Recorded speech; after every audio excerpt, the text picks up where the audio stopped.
Testing one, two, testing one, two.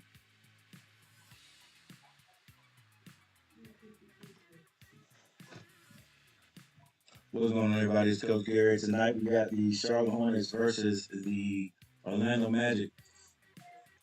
Come on in, do what you need to do. Hang on. Let's see. All right. Mm. Mm.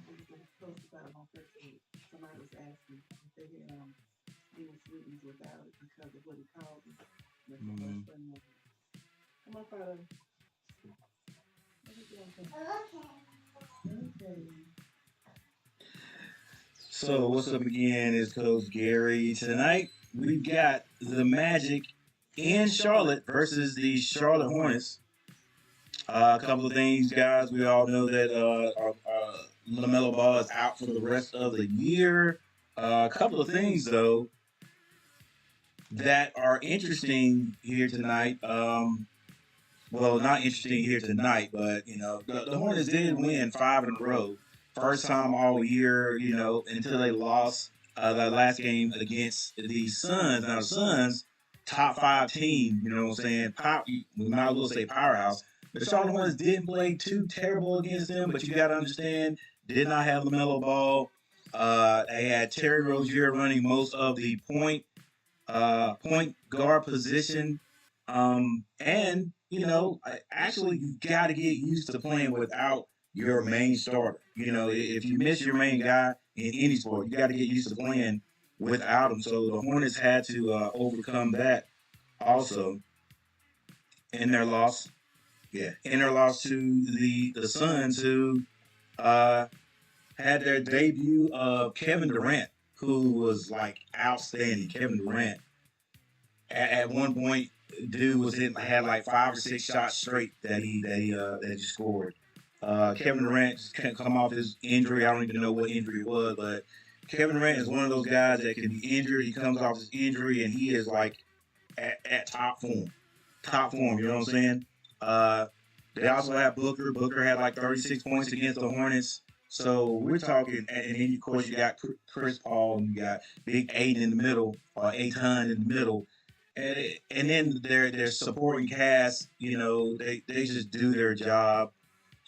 So yeah, the Hornets had their work cut out for those guys anyway, or with the Suns anyway. But um, they didn't play bad considering they didn't have any of the output from Lamelo Ball, and so that's one thing. So the Hornets have a team that's right above them in the Orlando Magic. I hate that we're not going to be 100%, but that's just how it is in Charlotte. We just cannot stay well. Um, but I still think we're playing a little bit better than we've been playing all year. So I'm interested in seeing if the Hornets can beat these guys. Now this Magic team is not a bad team. They've got some up and coming players that are looking good. None other than Paulo Banchero, who is like probably going to be rookie of the year, playing on that team, doing a great job. Markel Fultz is taking on the starting point guard position. They also have Jalen Suggs. They got Cole Anthony. They have a guy that I hate the Charlotte Hornets didn't get, but I don't know what the Charlotte Hornets are thinking at times, and that's Bobo. Uh, he's sort of like the guy that everybody's trying to get right now. That's Victor. What, over 7 foot tall, can handle the ball outside, and the Charlotte Hornets passed by Bobo. I think what was it 3 years ago? The same was it the same year that Lamelo Ball that they picked up Lamelo Ball. I don't know if it was. Anyway, the Hornets had a chance to get Bobo twice and pass up getting Bobo, and I'm like, for no other reason, could that would have been like a media? Is it media? That could have been like a money thing, a business move. Like, why would you want to have Lamelo Ball, who had his brother playing at the Swarm with a chance to maybe even see him going forward, and then pick up Bobo, the son of the great Manute Bowl, come and play in Charlotte. That I mean, just to see that would have, I thought, would have brought even more fans to the Hive. But the Charlotte Hornets didn't see it like that. Passed on him twice. You know, he. I just think the kid is a marvel. You know what I'm saying?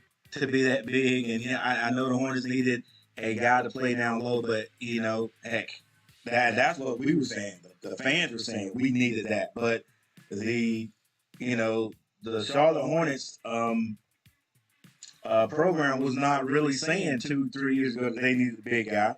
If they were, they weren't really actually going out to try to get that big guy. You know, because they were getting these guys who had some height but could step outside. So why not get this kid? But we passed on him 2 times, and you know, what was that? He was at Denver, I think, and but now he's with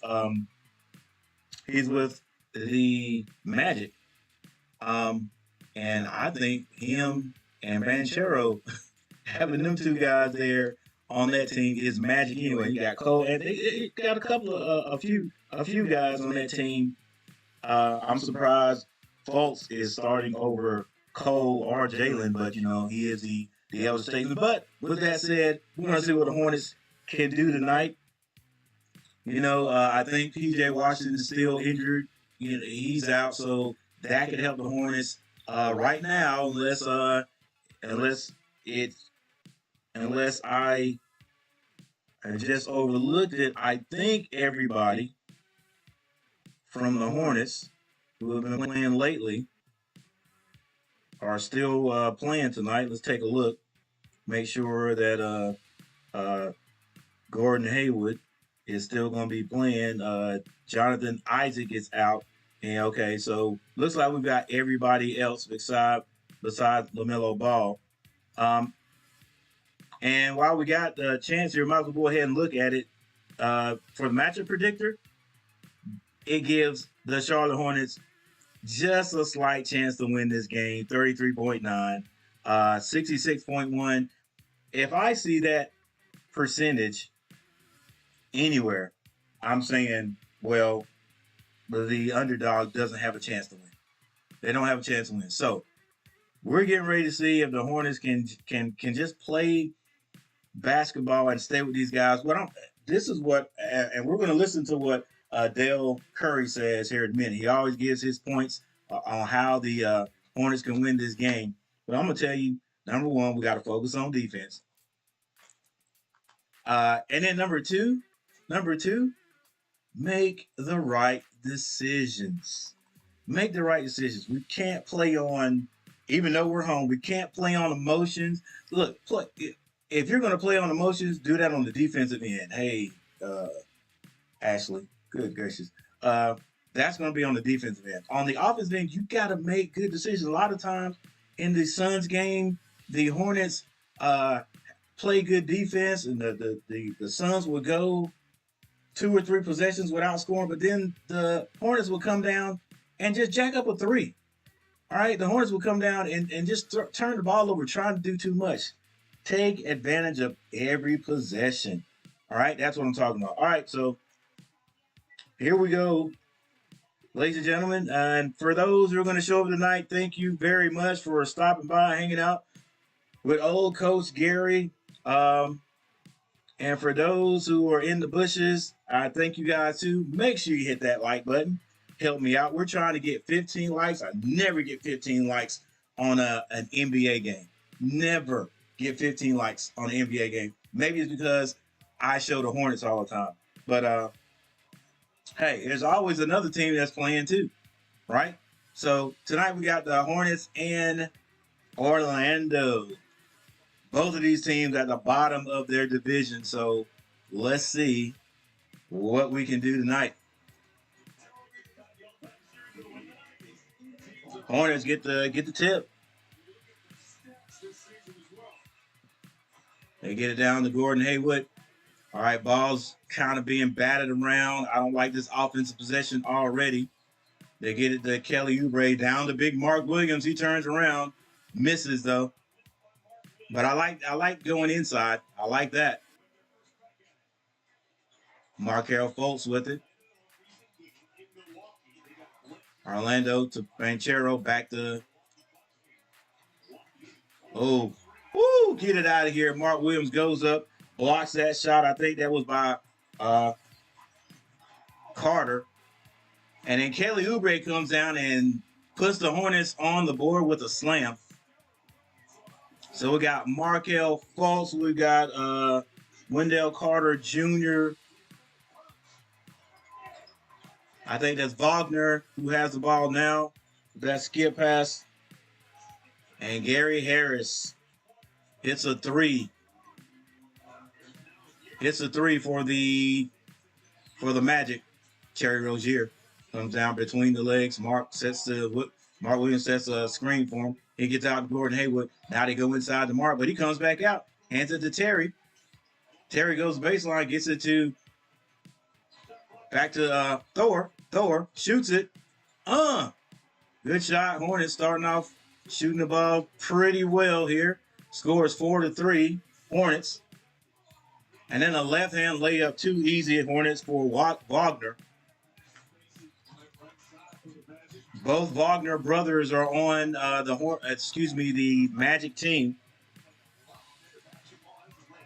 Gordon Hayward drives. Ball is loose. He keeps control of it. Everybody thought it was going to be a travel, and the Hornets have scored in their last 3 possessions, and they lead by 1. Banchero gets to the elbow. Now he wants to score. Right-hand layup is good. Come on, guys. Let's go now. Trading baskets back and forth. Terry Rozier on the right side of the court wants to take baseline, but it's cut off. Oh, illegal screen set by Mark Williams on Wagner.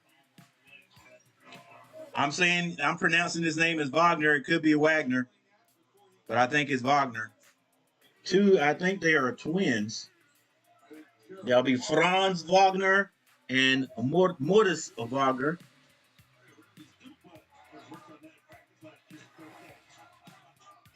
Banchero, this is Markel Fultz with the ball. Misses the right-hand layup. Rebound by Williams. Terry Rozier gets it back to Williams, hands it back to Terry. Terry gets to the elbow, shots up. Mark Williams taps it in. Good tap, big man. You got to box him out every time. 9 minutes and 4 seconds left in the first quarter. Markel Fultz with the spin move, kicks that back up Banchero for 3. It's off the mark. Rebound. Who was that big guy? I'll get his name here in a minute. Wagner has the ball. Screen set. That screen was set by... All right, that's Wendell Carter Jr. Okay. Both teams scoring back and forth. And Hayward is called for the offensive foul. That's all right. I'll take that. Let them know you mean business. 8 minutes and 33 seconds left in the first quarter. Thank you guys. 3 people in the chat. Thank you guys for being here. Make sure you hit that like button.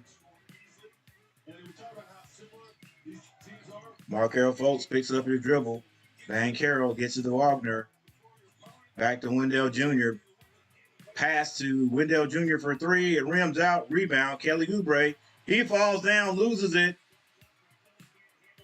Wendell back to Wagner. Wagner kicks it. Harris shoots a 3. It's off the mark. Wendell Jr. gets it. Puts it in. Come on, Hornets. Let's go. Don't get out hustled. If nothing else, don't get out hustled. Orlando up by 4. Terry Rozier handling the point guard. Gets it to Mark Williams, but Mark Williams is pushed off his mark and he travels. After turnover, we just have to. Hey, we got it down low. He traveled. He did score, but it doesn't count because he traveled, and we'll take that. Carter setting the screen for Wagner. Wagner all the way to the basket. Come on, let's go, guys. Let's go. He ain't that good. That's Franz Wagner all the way to the basket for a layup.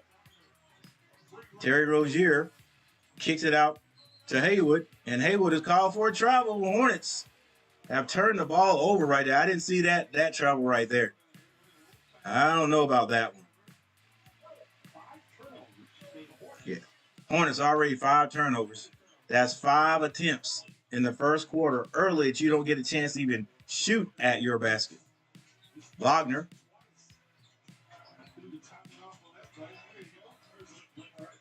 That ball's deflected.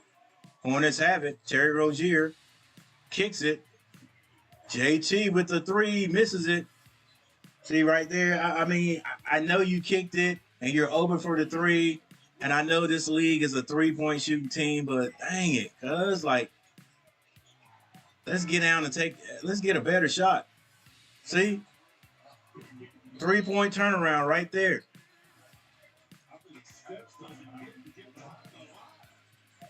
Let's go, Hornets. Like, okay, I know that it's a 3-point shot, but is JT Thor our 3-point shooter? You know what I'm saying? Yeah, he can hit a few of them, but we don't have a great 3-point shooter out there. Like, if that was Terry, all right, Terry, shoot it. We know Terry can hit it. But Thor, just because you're out there, he kicked it to you, you just jack it up? Come on now. Dribble in, take a better shot. Or get the cutter. You got Mark Williams coming down the court too. Get it inside. Let's get that easy 2 points. Get a foul or something. All right, guys. Coach Gary in the house. Already getting a little bit upset. Let's go ahead and get this get the points up.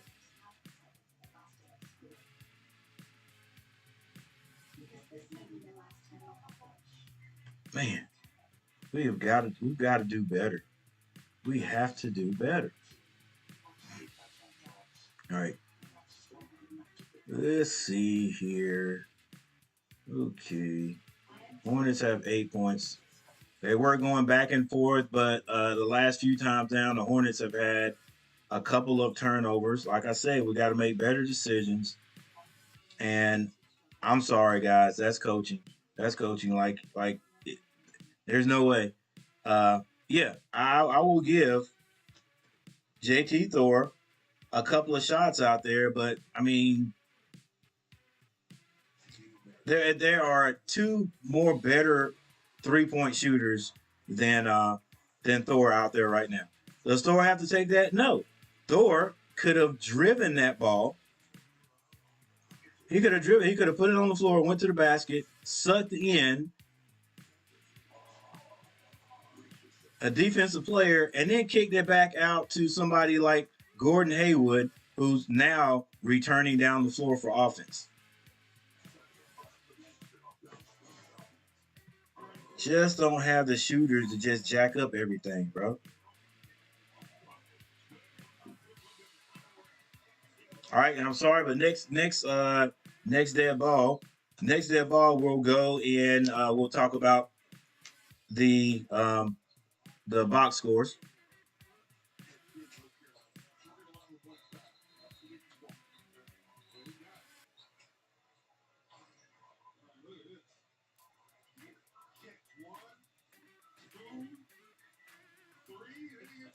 Wow, have 4 people in here. Nobody hit the like button. Okay. All right, that's all right.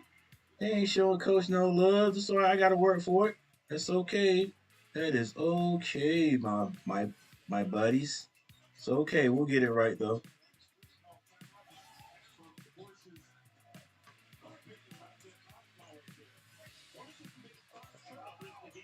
And another turnover by the Hornets.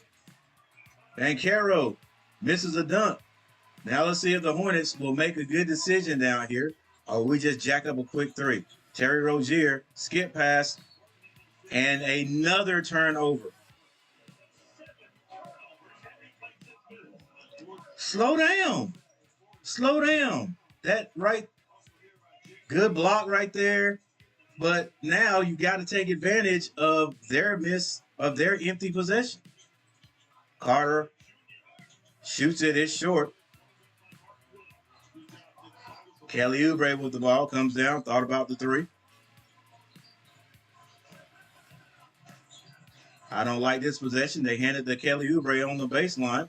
He gets all the way in, and Kelly Oubre spins it in. Hornets needed that one. It is 10-17, 5 minutes, 45 seconds. Markelle Fultz zips one across the court. Who was that? Van Caro. Excuse me, that's Harris. Harris missed a three, but got his own rebound and slammed it through. Right now, Orlando having their way with the Hornets. Terry Rozier behind the three-point line. Kicks it. JT Thor shoots a short jumper, misses everything, but Mark Williams gets the rebound, puts it in, and he's fouled on the play.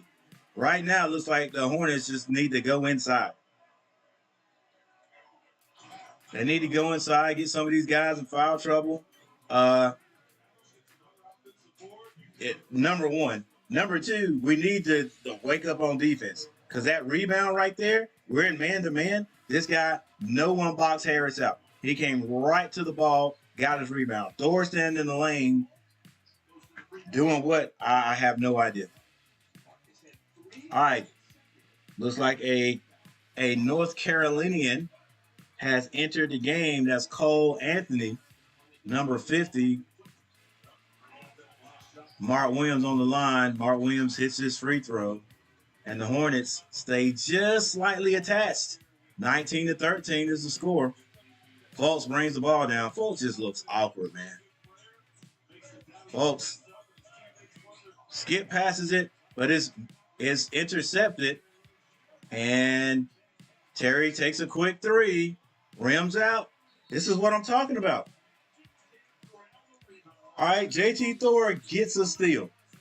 He drives it. They don't complete the fast break basket. Terry gets the ball. He's being guarded. Dribbles back out beyond the 3-point line and jacks up a three. Nobody else for the Hornets is under the basket. Just a quick shot. Why? Let your guys get down and run the offense. All right, Hornets get it in. Hayward misses a short jumper from the free throw line. Orlando with the rebound. This is Cole Anthony with it. Gets it out to Banchero. Banchero, crossover dribble is stolen away by JT. Oh, my goodness. Who knew Hayward had that in him? Nice dime dropped to Hayward. Gordon Hayward takes off from the dotted line and slams it through. Oh, my goodness. Throw it down, big guy. Throw it down. And I mean from the dotted line. Nice. And right now we already have the guy raise the roof play. And that was a slam dunk by Gordon Hayward. All right, we got a little timeout here. Timeout on the court. Let's take a look. Let's take a look at the box scores. Oh, by the way, guys, I just checked the like button. Coach Gary don't have any likes. Hey, I guess I'm not liked. That's all right, right? But anybody, if you feel so inclined to, hit that like button. It helps out the channel, helps me out, and I appreciate it. All it takes is a little click. Boop. All right. Hornets down by 4. Banchero has 2 points, or Banchero, 2 points. Wagner has 7, and these are all for the Orlando Magic. Carter Jr. has 5. Fultz has not scored, and Harris has 5. Cole Anthony off the bench has not scored yet. For the Charlotte Hornets, JT Thor has 2 points. Haywood has 4 points. Mark Williams, 5 points, the big man in the middle. He also has 3 rebounds. Kelly Oubre has 4 points, and Richards and Smith just came off the bench. They have not scored yet. Once again, now they've got PJ Washington on the list here. He just hasn't entered the game. I don't know if he's playing. Well, actually, since I did look at the injury update, his name was not on the injury update. So I guess at some point we'll be able to see PJ Washington get out there. He hasn't played in a while. PJ, he's not like Kevin Durant. Kevin Durant could be out for 6 weeks and come back out and score 20 points. I think PJ is going to have to work his way back in. He hasn't been out a long time now. So he may be okay. Just come out and don't try to do too much, PJ, and you'll be all right.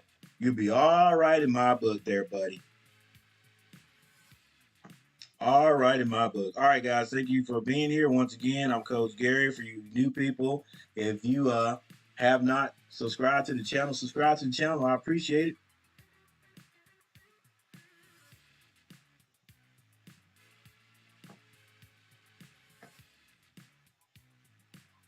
Dennis Smith Jr. comes into the game for the Hornets.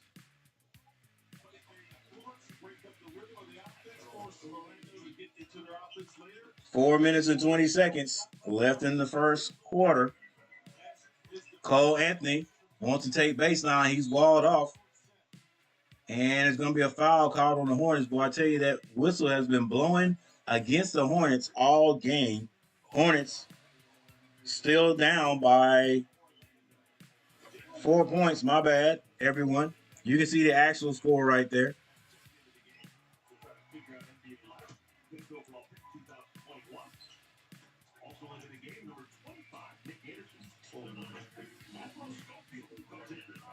But until I get my new streaming deck, it's going to take a little while for me to keep these my score updated. They're going to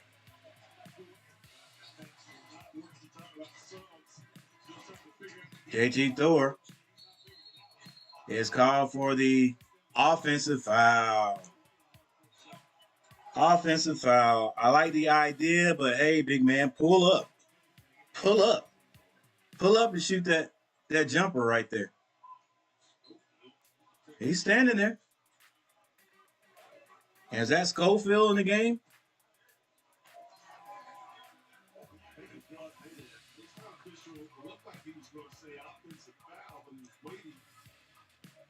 It'll never go for the Hornets. It's always going to go against the Hornets.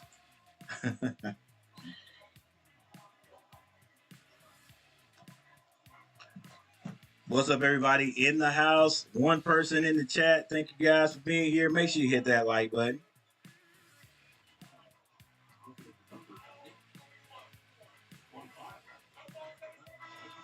Two likes. There you go. There you go. 2 likes. Now I'm feeling good. 2 likes on the board. That's 2 more than 0. Yeah, Thor got. I knew they were going to call that for the Hornets. What, double foul? What is this? What's up, guys? I guys like my Aggie attire. North Carolina A&T State University. That's my alma mater. All right, so that all ended up being a jump ball. Hornets down by 5. Hornets get the jump, get the ball off the jump. Kerry Rozier gets to his spot. Little short jumper off the mark. Carter Jr. gets the rebound. Fultz wants to go all the way to the basket. He does. And nobody boxes out the big man. Carter Jr. right down the middle and slams it through. Come on, Hornets. Let's go. Just fundamental basketball. Whew. I don't know. Hornets looking a little bit off today. Looking a little bit off today. Dennis Smith Jr. got the ball all the way down beyond the elbow and then decided to pass it out. That was almost a bad pass. All right, Carter comes out of the game. Wagner. This is Mortis. I think his name is Mortis Wagner. All right, they get the ball to Terry Rozier. Terry crosses into the lane, kicks it out to Kai Jones, getting a little playing time. Another turnover by the Hornets. Wow. Wagner for 3, misses it, and Orlando gets their rebound. They get it down low. Wagner fakes. This is Mo Wagner. Tries to get to the lane, and he gets it in over Nick Richards. Wow. Hornets down by 9 now.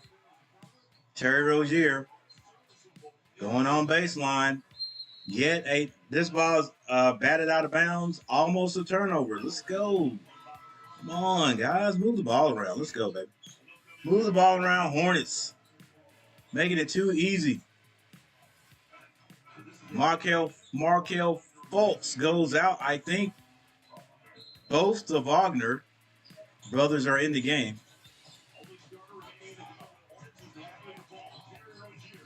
Not much wrong. Suggs is in the game now. Kai Jones pulls up from the free throw line, misses everything, and McGowan gets the rebound. He's fouled on the play.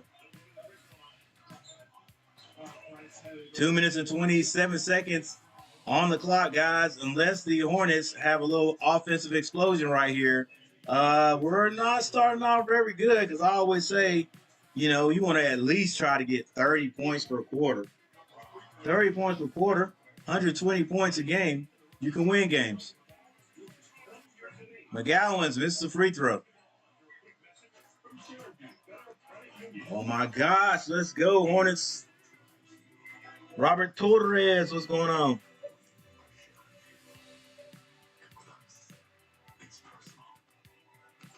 All right, y'all need Williams to get his PRA.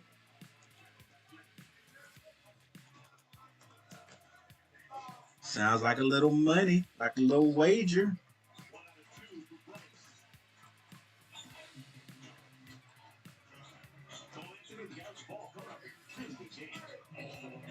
All right, McGowan's hits one. I'll change the score here shortly.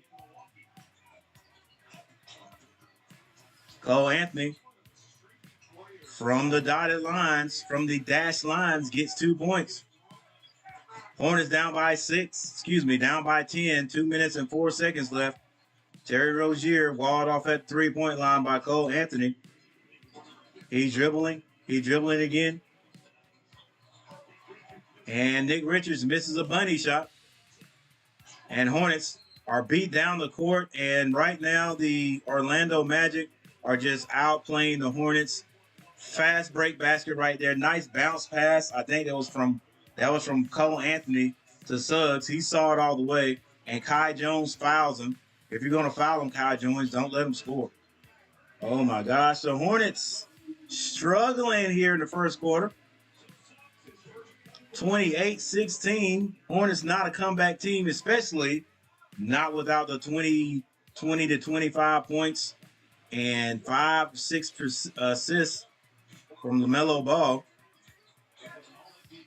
Free throw is missed, but the Orlando Magic get their rebound.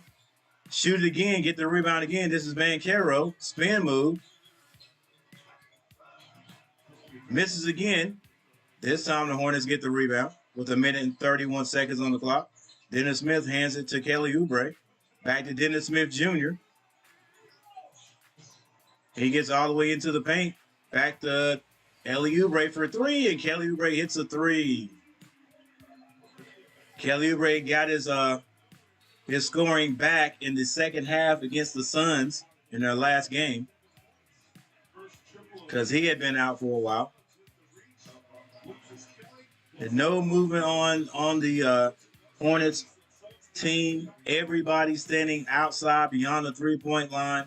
No cutter. The only person in the lane that time was the person dribbling the ball. Like, just no movement, baby. Just outside shots. That's it. Suggs misses another free throw.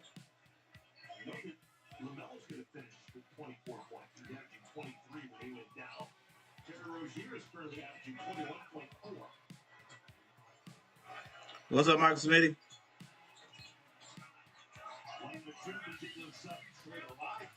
Yeah, I don't know. Right now, we're not playing up to our ability. We're not playing up to our 5-game streak ability, but we'll see if we can come alive. I don't know. Got some young guys out there. Kelly Oubre with the ball.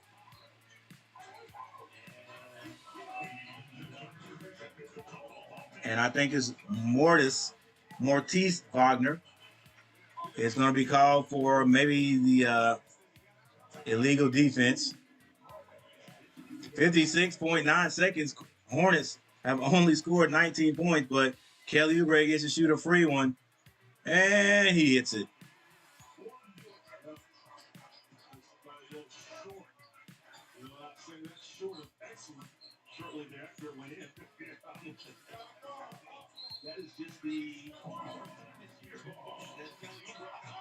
Woo! Nice play from out of bounds. That was a pass from Kelly Oubre, Dennis Smith Jr. for 2. And then we don't get back on defense. Wagner wide open. Could have shot a 3. Decided to go inside. See, that's what I'm talking about right there. If that was a Hornets player, automatically, that would have been a 3-point shot. All right. This shows you the difference between our team and the next team above us, which is the Orlando Magic, who have, if I'm not mistaken, they have a 6-game lead over us out of last place.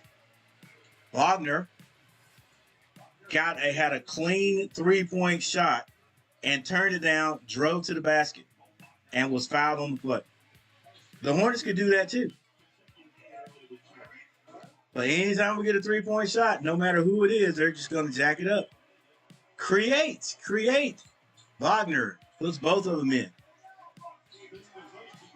48 seconds on the clock. Hornets skip pass is turned over by Banchero. Hornets is not playing basketball at all, not fundamental basketball. So the Magic get 2 points and get a shot to even get a 5-point swing right here. And they turn it over. Kai Jones gets it. He's going to slam it. And he does. The Hornets dodge the bullet.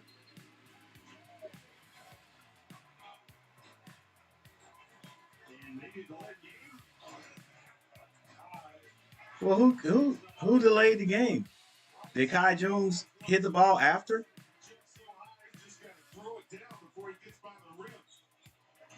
Nobody else was back there. All right, 31-24. Hornets get closer to 30, but won't get there with 24 seconds left.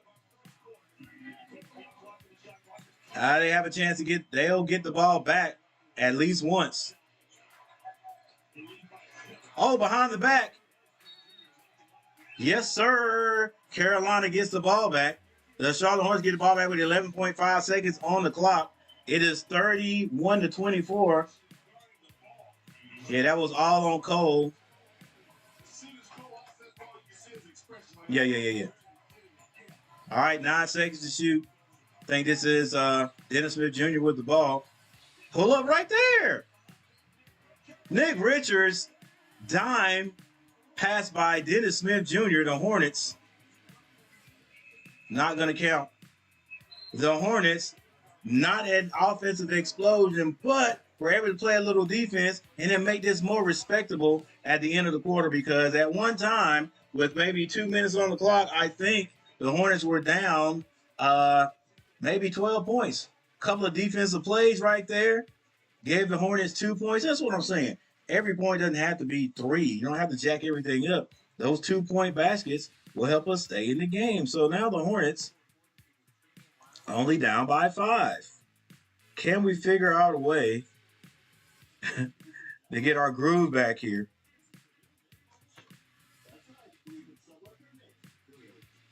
And then really, truly get back into this game. Dang, we miss Lamelo Ball.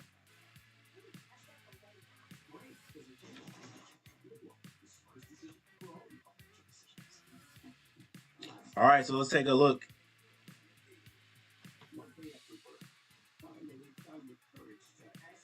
Let's take a look at the team stats.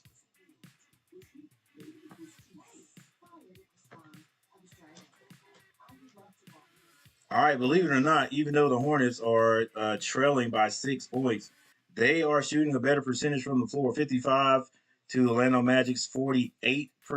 That's just because the Orlando Magic have taken more shots. That's because the Hornets have, let's go all the way down. Let's just skip around this time. The Hornets have turned this ball over 9 times already. 9 times in the first quarter. Let's go. 6 assists by the Hornets. Free throw shooting, 75%. Not terrible, but in every one of the Hornets games, we're going to have to hit all our points. All right. One thing that's saving us is the Orlando Magic not shooting very well from the free throw line either. 4 of 6 for 66%.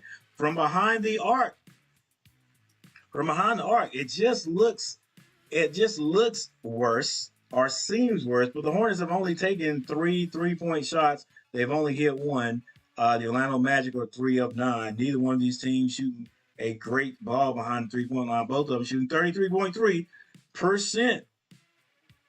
And the biggest lead, the largest lead by Orlando Magic has been 12. You know what I'm saying? And a lot of that is Hornets just turning the ball over. With that said, Hornets still in it, not down by much. 4 likes. Thank you guys. Thank you for hitting that like button. I appreciate it. Thank you for stopping by, all those people who have stopped by so far. All right, Hornets seem to be ramping up the defense. Wagner hands this one to Ball, his first entry into the game. Cole Anthony gets into the lane too easy. Now I look at what the other teams do and how they make it so easy. I just wonder why the Hornets can't do that same thing. All right, nobody in the middle. Kelly Oubre comes off, banks it in. Kelly Oubre back to his scoring wizardry. They mentioned something about Kelly Oubre being a free agent and PJ Washington. And who would we rather? Look at this. Good block, Nick Richards. But that lane was wide open. And who would you rather keep? Nick Richards, Kelly Oubre, or PJ Washington? Well, the first thing I have to do is I go to the defense. Does PJ Washington give you is he a better defensive player? Look at Wagner. Turn down the 3 and go all the way to the basket and slams it. 35-28. Wow.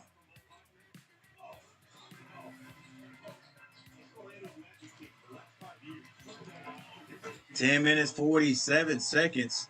Dennis Smith Jr. finds Kelly Oubre. He misses. Nick Richards had his hands on it, couldn't handle it. Now Bol, the 7-footer, actually is about 7'2". Suggs, look at that little floater. It's blocked. Lead pass by to Dennis Smith Jr. What kind of decision is he going to make? He gets it to McGowan. Had to pull up that 3. He did, but he missed it.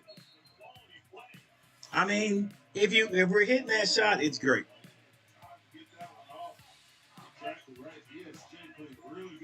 Nobody in the middle of them. Why not search? That's not the right word. Why not drive it down? You know what I'm saying? Why not drive it down? Nobody's in front of you. To bring the defense in, and if they don't cut you off, you got a nice little jumper, a nice floater. All right. If they step in, then find the open guy. Nope. The Hornets, no matter who it is, everybody on the team is going to shoot a 3-point. If Nick Richards gets that ball kicked to him at the 3-point line, I guarantee you he's going to throw it up. Guarantee you. Decisions, Hornets, decisions. 10 minutes, 8 seconds left before halftime. 35-28.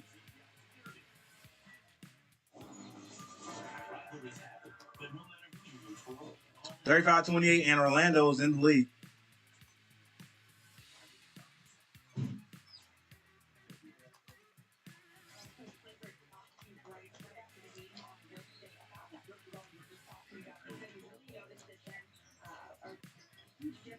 Wagner shoots 3, rims out.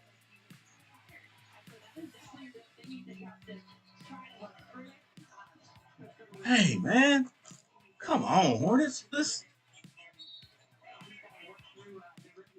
I got you. If you can get to the basket and hit the layup, okay. But don't force it. Let's go. Bruh, we are so against running the offense. And again, a part of that is coaching. You let it happen, it's going to continue to happen. Like, dang, at a certain point, you got to say, hey, that's not a good shot. It's not a good shot. You're forcing it. Look, it's 3 guys around you. You're trying to hit a layup. You're trying to get all the way to the basket. You know, if it's there, take it. If it's not, bring it back out. Let's run the offense.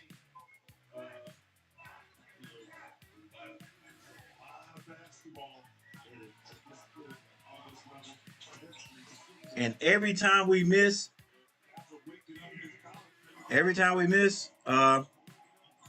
we give Orlando a chance to come down and score.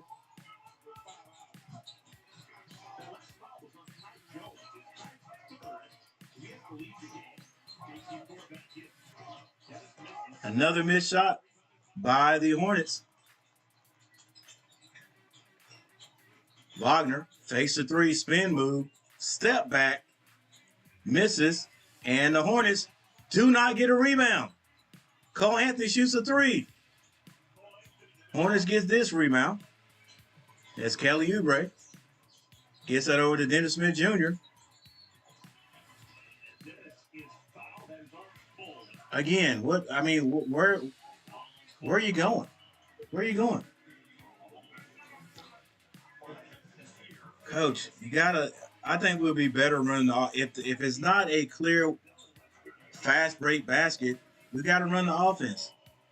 I know I'm here just talking guys like they can hear me, but it doesn't matter. That's just what I do. Kelly Oubre with the ball. Step back, did not shoot it, get it up, got it over to Dennis Smith Jr. 6 seconds to shoot.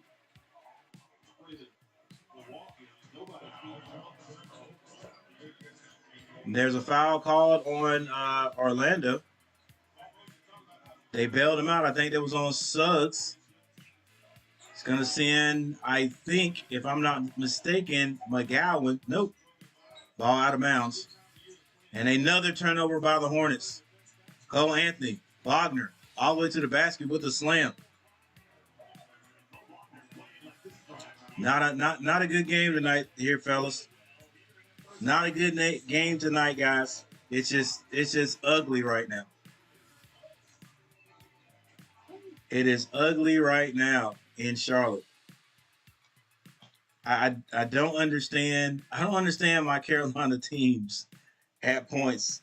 And my Hornets, my Carolina Tar Heels play just like the Hornets sometimes.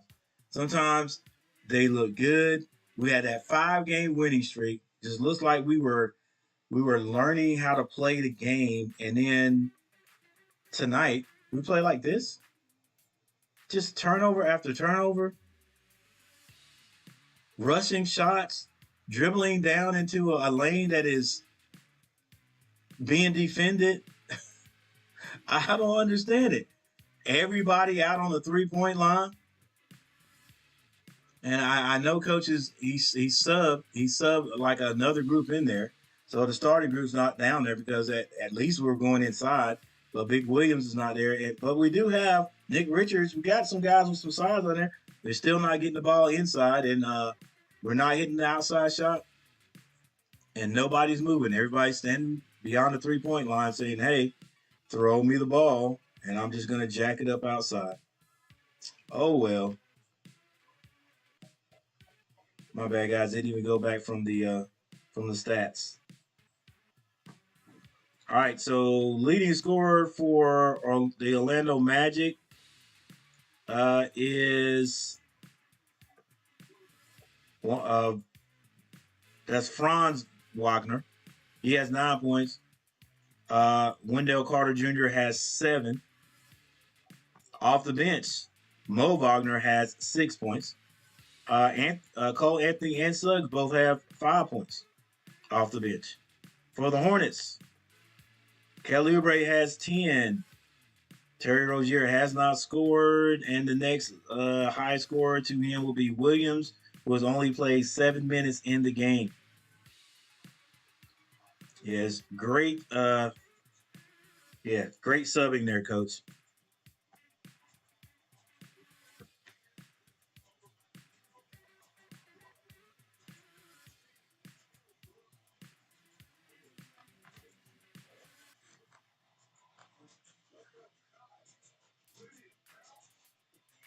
What's up, Jay? Metro Honcho, what's going on?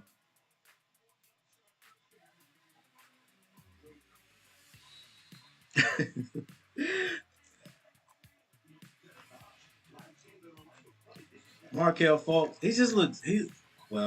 I look. He is a professional basketball player. But he looks awkward out there for some reason. Kelly Oubre for three. No rebound by the Hornets. I think this is Franz Wagner back out there. It's a steal by, that is Dennis Smith Jr., and he jams it in for the Hornets. That's a few things that's keeping the Hornets just slightly connected. 30-39. Hornets finally get to the 30 mark with 8 minutes and 20 seconds left in the second. And that is, wow, too easy. Too easy. Don't really understand what kind of defense the Hornets are playing right now. Easy basket for Wagner. Dennis Smith Jr. drives, kicks that, finds Kelly Oubre. Kelly Oubre is blocked by Bol. And Cole Anthony is fouled on his way for a layup. Cole Anthony hit the floor kind of hard, but he's no worse for the wear. I didn't used to think he looked like his father, but he really actually looks just like him. Just a lighter version.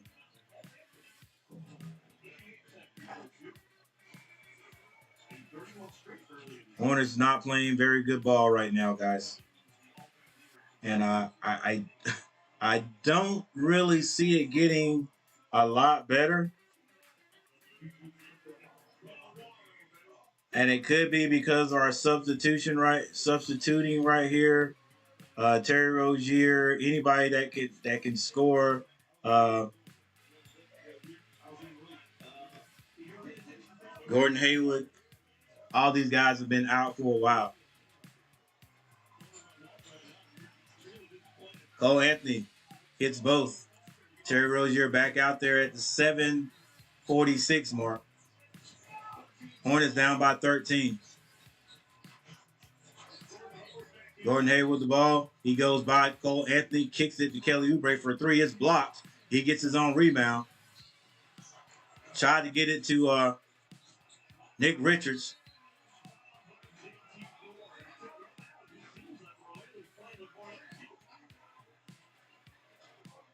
Tried to get that ball to Nick Richards. It was blocked out of there. And they just take off down the court. Woo. Orlando Magic, they know how to. The Orlando Magic knows how to run fast breaks because as soon as the Hornets shoot, they just take off. Wagner down the court by himself. He's fouled by JT Thor, twisted his ankle, and he went to the locker room. Banchero hadn't seen him on the floor in a while. He comes back out.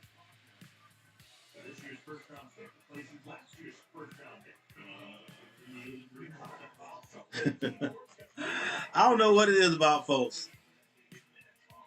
He's a professional athlete, professional basketball player. Great coming out of college, but man, it just looks like a dang chore for him to score. It really does.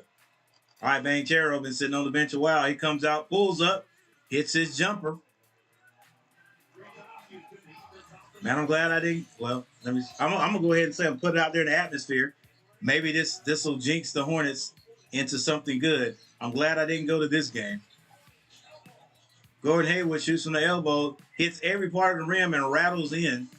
6 minutes and 58 seconds left in the first half. Cole Anthony drives baseline. Nobody stops him. Reverse layup is good. Hornets just not playing any defense right now.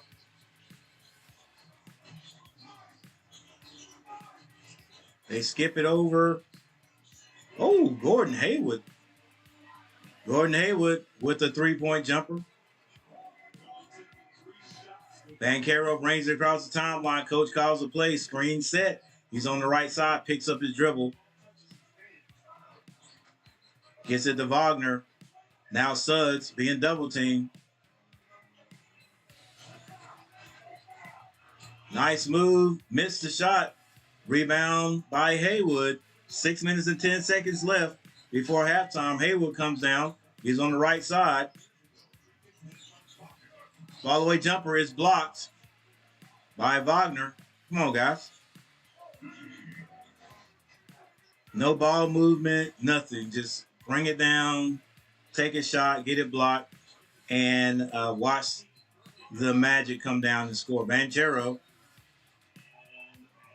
illegal screen set by, this is Mo Wagner. Definitely going to be Mo. His brother just got hurt, went to the locker room. 5 minutes and 45 seconds. All right, Jay Metro Honcho, Folks back in the game. Let's see if he can get a score for you. I don't want him to score. I'm a Hornet myself. All right, Terry Rozier. I'll change the score at the top, guys, here on our next dead ball. Gordon Hayward with the ball at the top. He's being guarded by Cole Anthony. Hands it back to Terry Rozier. What great defense being played by Orlando. Kelly Oubre for 3, though. Good ball movement. Kelly Oubre. Now can the Hornets play defense? Folks gets the ball. Gets it back out.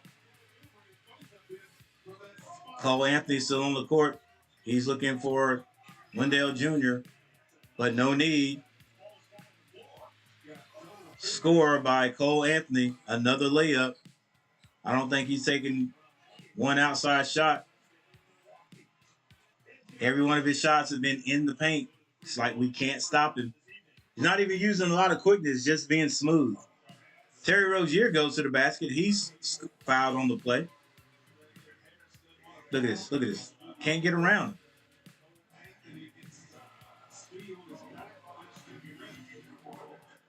He's done that like every single time down. Goes around the screen, gets the defender on his back, and then he scores. Terry Rozier at the free throw line. He hits one. 38-49 is the score. 4 minutes and 55 seconds on the clock. Can the Hornets get a little run? That little defense get a little run like they did before the end of the first quarter.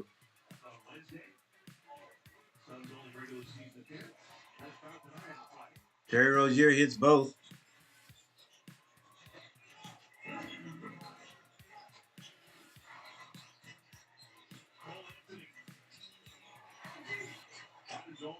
Cole Anthony misses, gets his own rebound. The Orlando Magic definitely out rebounding the Hornets. Definitely.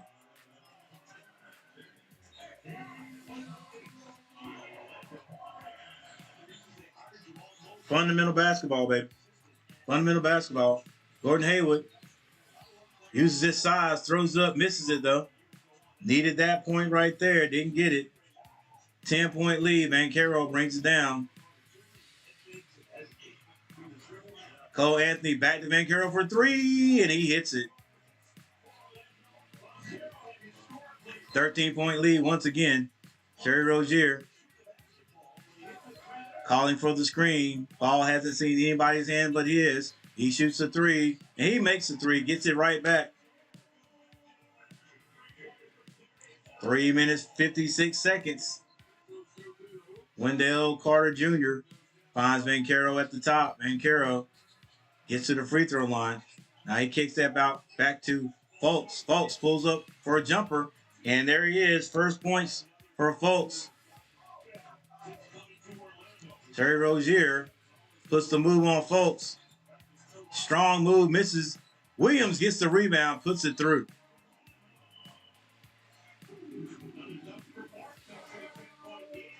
Ten-point game.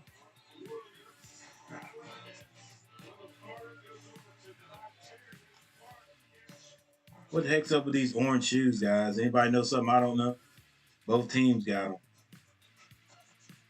Is this some signature Jordan brand or something like that? I don't know.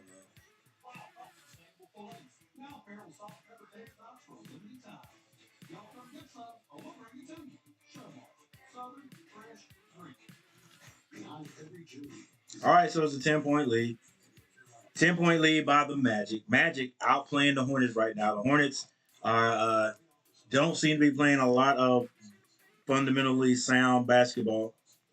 And we'll take a quick look at the team stats so I can show you what I'm talking about.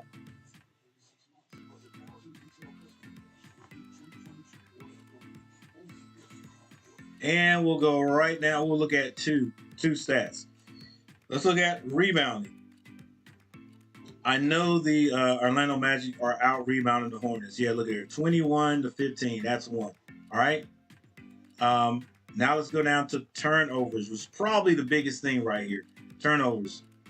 The Charlotte Hornets have 11 turnovers to Magic's 9. I'm not worried about the Magic. Magic has 9. That's not good either. But 11 turnovers, and a lot of them are unforced. All right, unforced turnovers. That's 11 attempts you do not get to shoot at your own basket. No, 11 attempts you could have had to score. The Hornets don't even get those. All right. Rebounding. A lot of rebounding right here is coming from it's offensive rebounding. Offensive rebounding by the Orlando Magic. Really, that's really upsetting. All right. So let's take a look here. Offensive rebounding for Orlando. They have 9 offensive rebounds. How many do the Hornets have? 5 offensive rebounds. Mark Williams, Kelly Oubre has 1, and McGowan has 1. Just offensive rebounding right there, baby. Wendell Carter Jr. has 4. Telling you, neither one of the teams are shooting great from the 3-point line, so that's not it.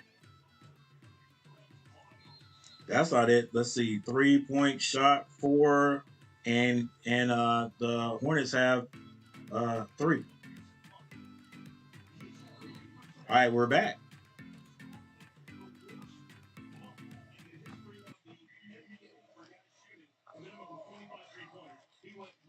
All right, Hornets down by 10, 54-44, 3 minutes and 20 seconds.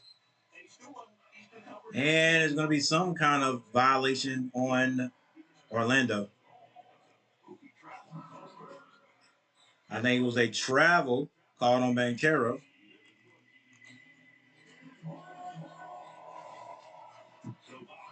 They need to get serious with these professional players in travel. Now, can the Hornets take advantage of it? All right, ball moves one time. Kelly Oubre kicks it back to Mark. Oh my gosh, what kind? They get it to Dennis Smith Jr. Not the right guy to take the 3-point shot, but like I said, if it's there, we're going to shoot it. And we leave a Harris open by himself. Of course, you're going to make it. Come on. Oh my gosh. Hornets miss a 3, and the Magic get a 3. Kelly Oubre for 3. That's off the mark. Rebound. And then a lead pass up the court is stolen by Terry Rozier. Can we move? Let's go. Give it up. Oh my gosh. Come on, Kelly Oubre. Kelly Oubre is tripped up. He's fouled on play, but man, I'd have let that go to Mark Williams for the dunk. Let's go, baby. Sometimes you got to take advantage of what you got there. The Hornets definitely had the numbers, even though it looked like everybody jogged up the court instead of hustle to take advantage of it. 2 minutes and 23 seconds left before halftime. Kelly Oubre steps up to the line. Rolls in the first. All right, guys. Hey, I'm going to be streaming tomorrow the Duke versus North Carolina basketball game. See if the Duke Blue Devils can sweep this series. Kelly Oubre hits both. It's going to be played at the Dean Smith Center tomorrow at 6. I think it's 6 or 8 to 6:30. All right, Harris gets that over to Banchero at the very top of the key. He goes off the right side, pulls up at the elbow. Off. Kelly Oubre with the rebound. Lead pass to Terry Rozier behind the back dribble. Throws up a off-balance shot. Why? I have no idea. And then, of course, the Magic come down, and now they have a chance for a three-point shot. Three-point chance. Just bad decisions. Like, why are you forcing it? Why? Yes, that's a great point. Dale Curry has made. The Magic offense has gotten behind the defense of the Hornets like several times during this game off of a missed shot. 3-point play the hard way.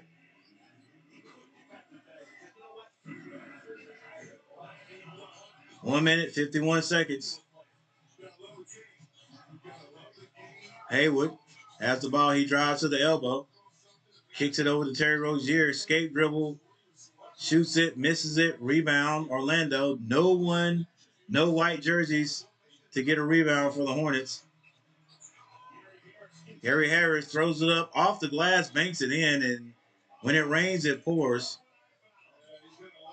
Hornets with a minute and 22 seconds left on the clock. In danger of going down by 20. Gordon Hayward scoop shot. Finger roll is good. With a minute and 8 seconds to shoot, Harris with the ball gets it over here to Banchero. Banchero comes off, gets to the elbow, banks it in, fouled on the play.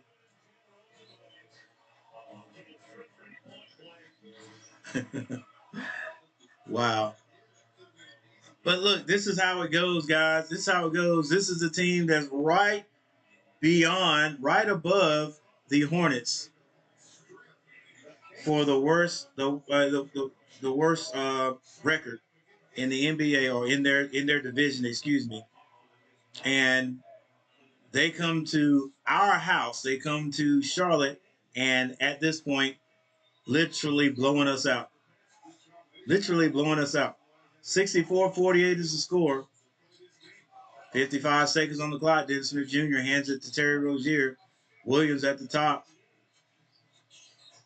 Dennis Smith Jr. kicks it to McGowan. He shoots a three. It's off the mark. Once again, rebound by Orlando. Fultz, spin move at the top. Loses it. Dennis Smith Jr. Dennis Smith Jr., instead of using the trailer, tries to lay it in himself. It's blocked. It's just what we do. It's like we don't know how to run a fast break. Oh my gosh. I would give it up. Give it up early. Fultz loses the ball for the second time in a row. It doesn't matter. It doesn't matter. The Hornets are not going to be able to pick it up.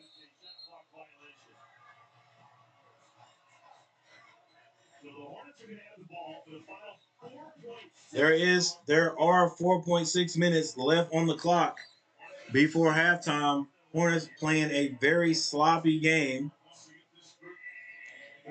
Oh, the other well, I'll talk about that in a minute.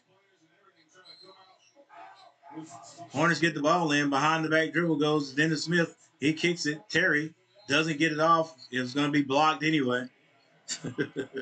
Wow. Hold up. That took four. I got to rewind this. That took 4 seconds?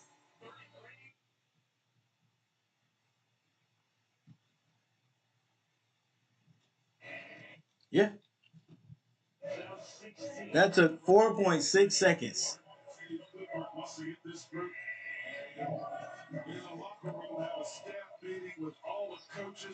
Yeah, coach, you got to have a meeting. And get it in 3, 2, and Bobo blocked it out of bounds anyway.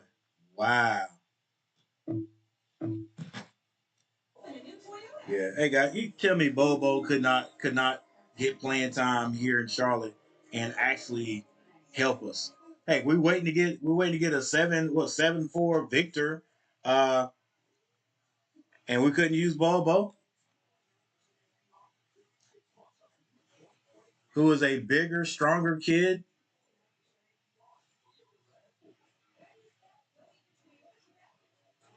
Chill folks gonna make a comeback. Watch. Hey,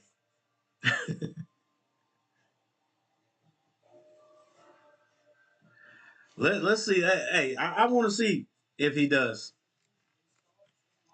And I don't know if you're talking about in this game, Rex, but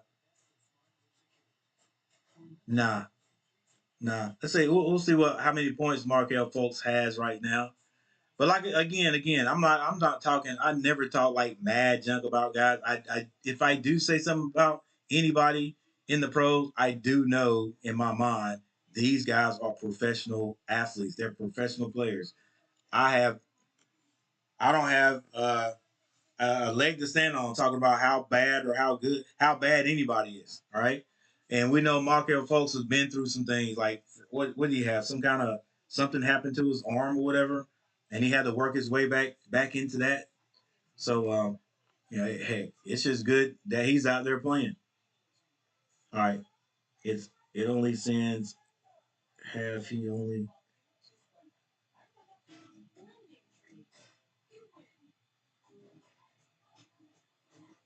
Oh, I got you. I got you. So you are talking about this game. We'll see. We'll see. We'll see what Fultz does. Hey, at, at this point, at this point, I'll be apt to believe you right now because the Hornets ain't playing no defense whatsoever. All right, man, Caro. Let's take a look at the box scores before I take a little break here. Yeah, the Hornets are playing like despicable defense. It's not even just defense. We're just playing despicable ball.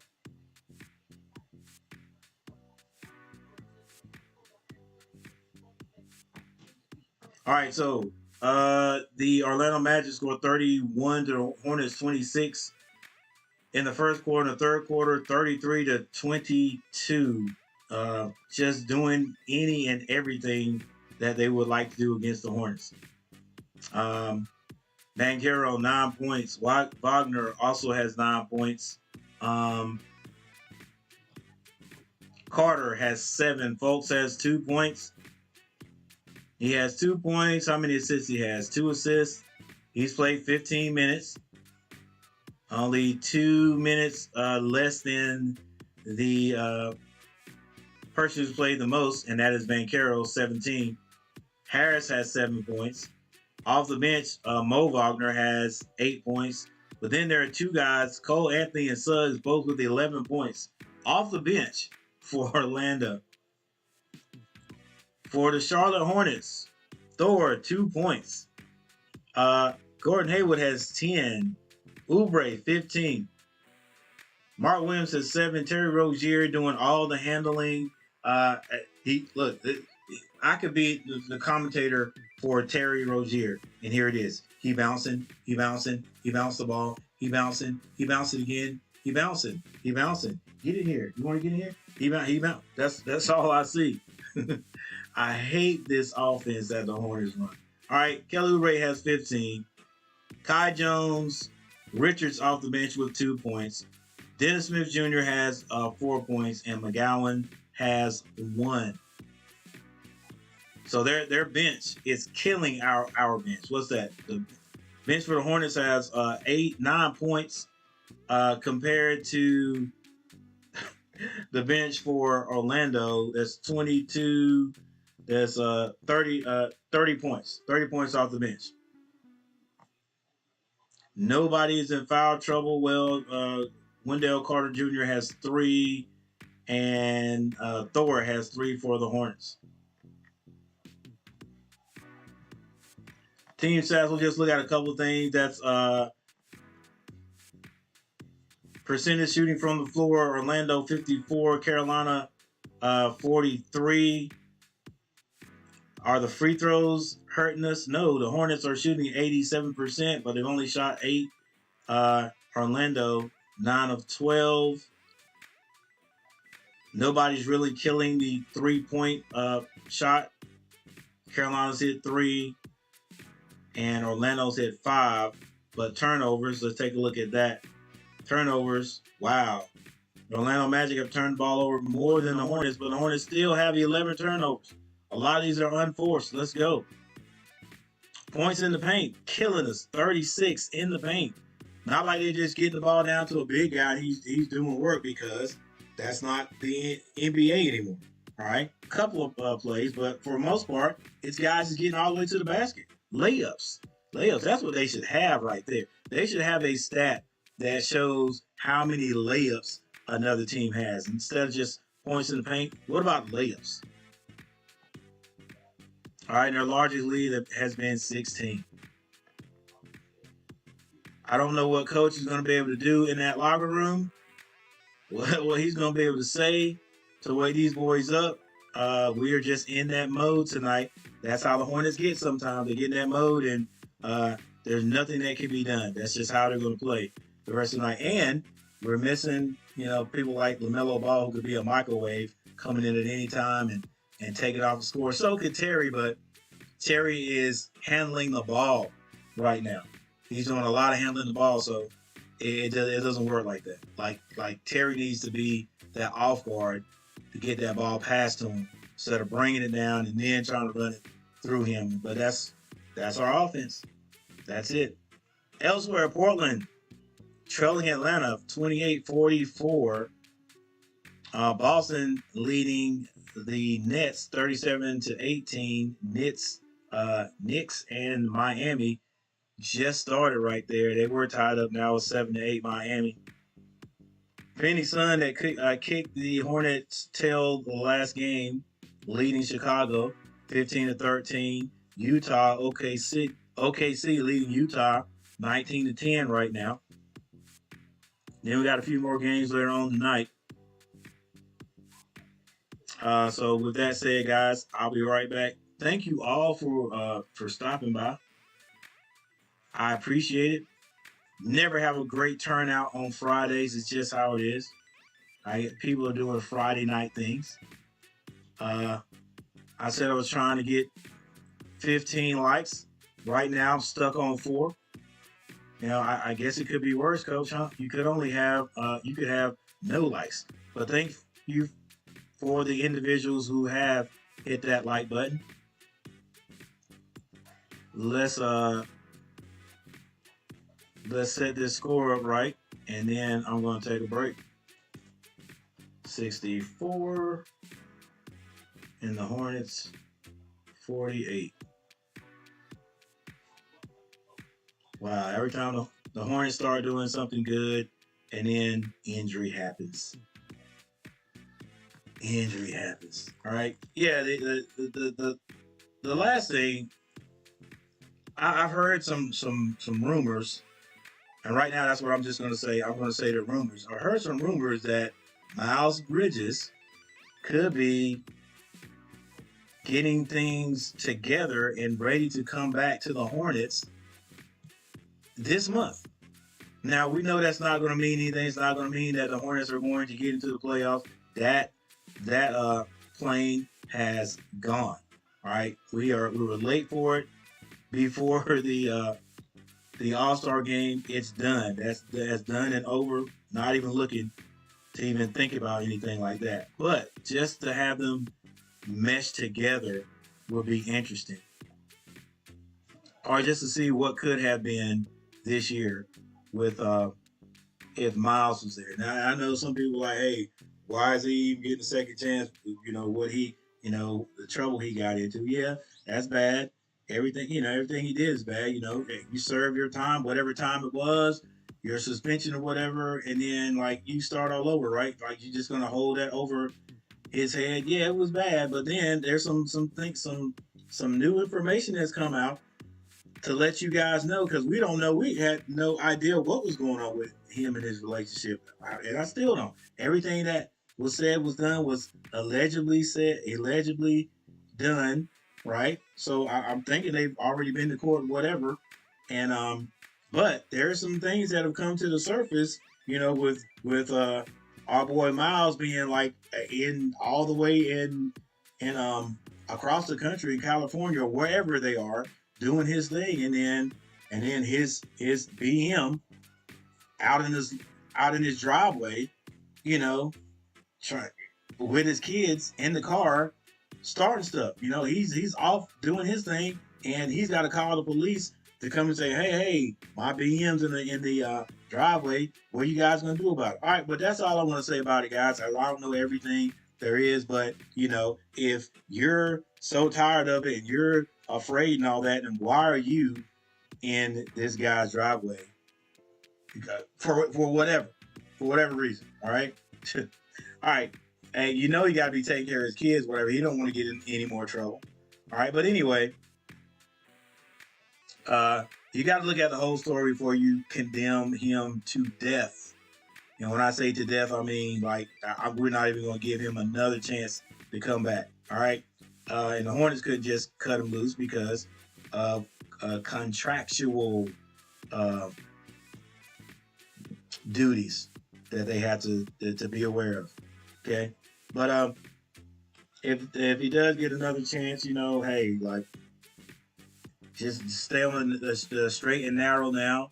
Uh, it might be, it may not have been meant for Miles to get that humongous contract. You know what I'm saying? Because we don't know what kind of person he could have turned out to be, and maybe this was a way to humble him a little bit. You know what I'm saying? So, but yeah, we'll be back in just a second. Once again, thank you guys for hanging out with the old coach, Coach Gary. I'll be right back.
Where the ball hit the glass.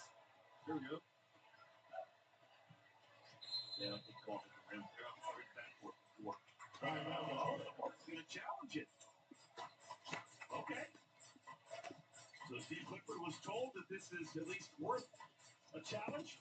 So the Hornets call timeout and signal the challenge emotional level when we come back. How does Mint Mobile afford to give you premium wireless for just $15 a month?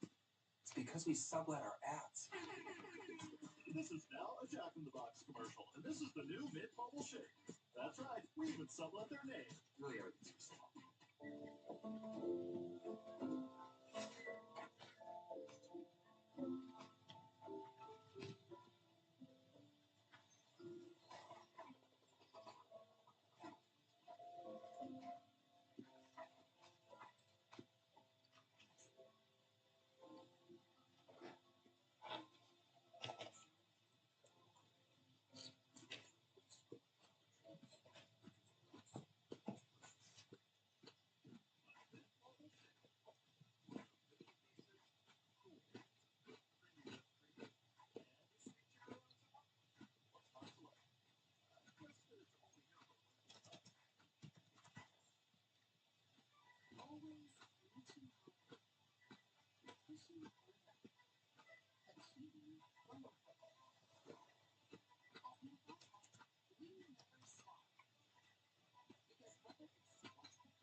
Michael, in the house. 11 times focused in his NBA career. He led the NBA in score. You say it. All right, the Hornets challenged his last call, and they didn't win it. They said that Hornets was open and Mark Williams got the ball before it hit the backboard, but the official said it hit the backboard first. You can't touch after that. So the basket interference gives the extra two. It was pretty close, but like Mark simultaneously hit that ball as it hit the backboard. Kelly.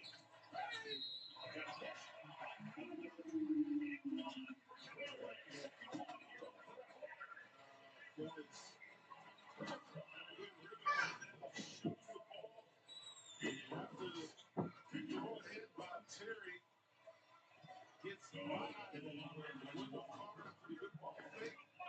Slight up there by Fultz. Easy and one opportunity.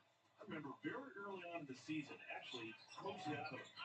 And Kelly admitted that he was going to start maybe not taking three all the time, and instead taking to the basket. Yeah. And he's consistently done that all season long. He settled way too much last year. And the offseason, with your first-year player or veteran like Kelly, you look at the film, speak with the coaches and say, hey, how can I change my game?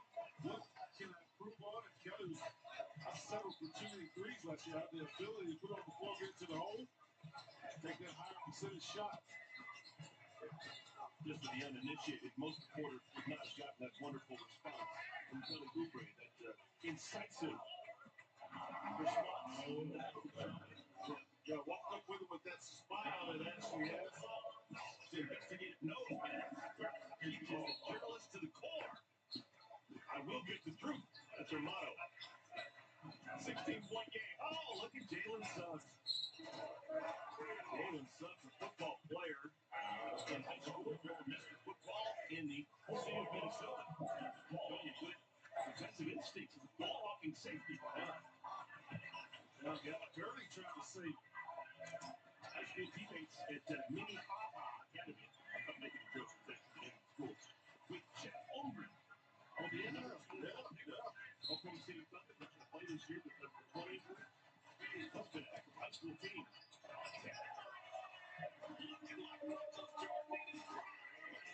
caught it quickly along the baseline, up and under with some hang time and some spin action. That was vintage. Jordan. Gets it right away for Orlando. Terry right here. Good no, you're right. His tongue hanging out as well.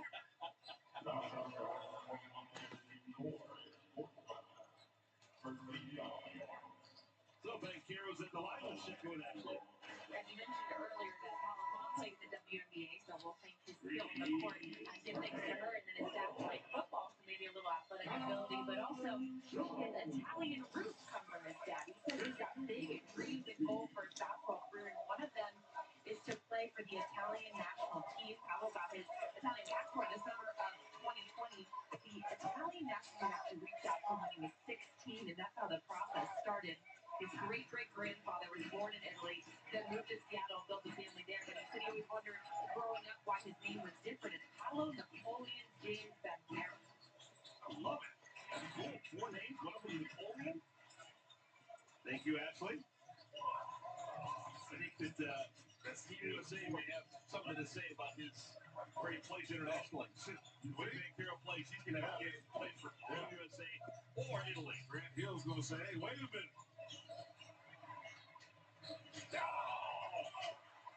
Banchero hit 11 out of 33 three-pointers in the month of February. He has hit 2 here in our ball game today. Wow. Oh, follow through with that one. Look at Kelly. Oh, is Kelly getting called for using his feet? No, he got fouled by Gary Harris. Not on the shot, though. On the whip through. Right there, Mark, with a good challenge. Just caught the left side of the rim. He got through. And here on his year, even though he had that 1 for 33 bender, he's still in that's not great, but 27%. You figure if some of those 1 for 33 that just crushes you, 27% is not hideous. And you tell a shot right there. Something work on him. It's probably what he'll be in the gym doing this summer.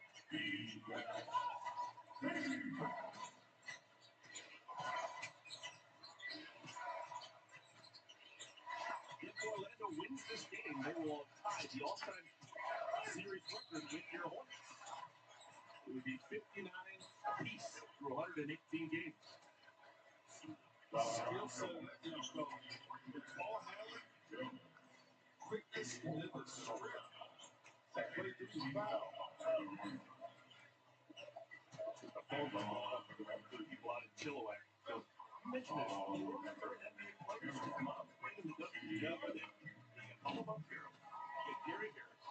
You got Jaden Ivey from Detroit. And you got the great here, JaVale McGee. All right, Latin Grammy Award-winning reggaeton superstar Raul Alejandro coming to Spectrum Center March 18th. Alejandro is a leader in the new generation of Latin music artists with many multi-platinum hits. And it's a Tatura World Tour featuring special guests, the General Walkies. Tickets are on sale now.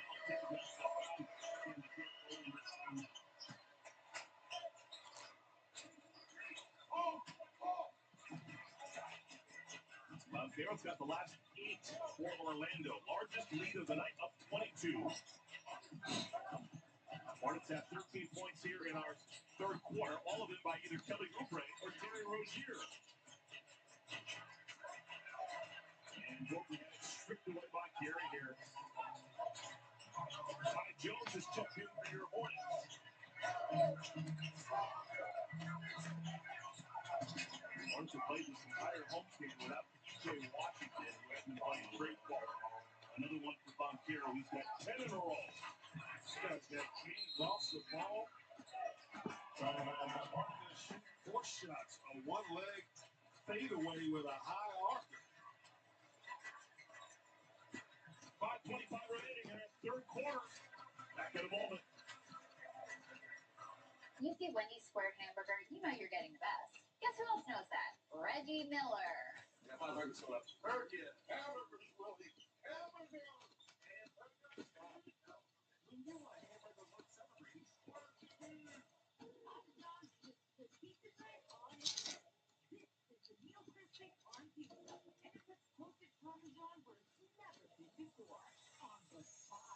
Introducing the crispy pie pizza, only from Papa John's. Dad?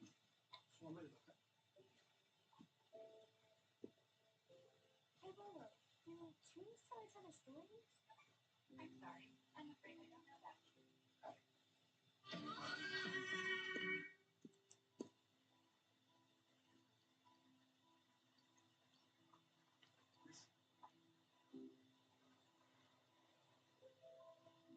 Do clouds take naps?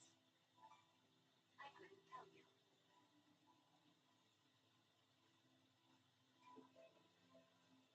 Can birds draw pictures?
Before we came back on air, in the arena right now, Eric, how do you think that guy did? He did great. All you got to do is try to just lose your mind for 10 seconds of your life. Nobody does it like college. And it's here. That was fun. All right, Hornets need to get their groove on. Closing in the 5-minute mark of our third quarter. Gordon. Quality move. And Cole Anthony has done a couple times in this game. Gordon put it right back at him. All right, Gordon Hornets stop Boncaro. He's got the last 10 for Orlando. He's got 14 points in this quarter. Come on. Oh, my goodness. Looking like a team Olajuwon with the turnaround. Footwork. Quick high turn shot again over the right shoulder. Got 25. Jones with the miss. Boncaro rebound is bringing it across the timeline himself. And the Hornets force him to give it up. You don't want to. Come on, no way. Okay, here you go.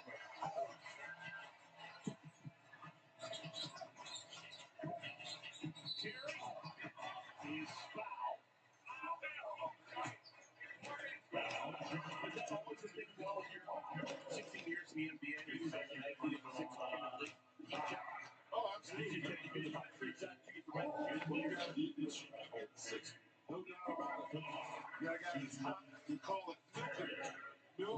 player. A lot of guys, you don't even need to run plays like that. Just give him the ball, get out of the way, let it go to work. Hornets fans, now's your chance to wear the same jersey as your Charlotte Hornets. Authentic Lamelo Ball jerseys are available in any of the 4 jersey colorways, and authentic Terry Rozier jerseys are available in the Icon colorway, exclusively at the Hornets fan shop at Spectrum Center. Shop while supplies last. A lot of times in today's NBA, if a guy gets hot like that, normally the miss is just like a shot. Dave Carroll just a really hard three-point forced shot. Because you think anything I throw up there is going to go in. Paul Anthony has come in. Bolt is fouled from behind, and it's Smith time. Remember guarding anyone, Dell, that you felt was that just were on the surface of the sun? Rephrase it. Trying to guard anyone like that, other than the guy sitting there on the end of the Hornets bench, greatly helped. Is it Jay? Yeah, I mean, yeah, Joe Dumars always a tough guard to defend for me. You run Vinny Johnson. Vinny J came in. The microwave. Anybody nicknamed the microwave? He comes in. He used to toast it before he got a ball. He was good. That's not good enough. He's a microwave. Oh, and he great height on his jump shot. Laid his legs out. Didn't really he shouldn't break. Anybody shot a lot of threes back then.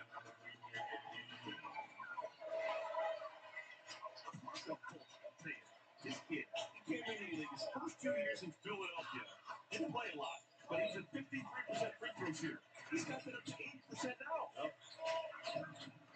I tip my cap. Yeah, nothing takes the place of hard work, determination, and a will to get better.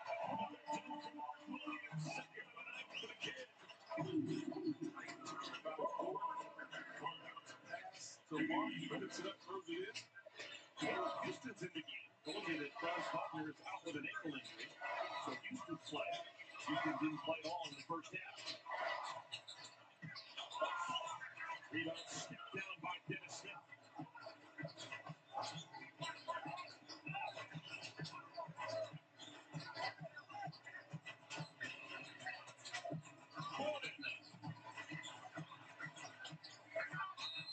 That's touched by Boncaro. Marty Hayward will go to the bench for Nick Lowe. Mark Williams also will sit. Bryce McGowan, Nick Richards come into the game.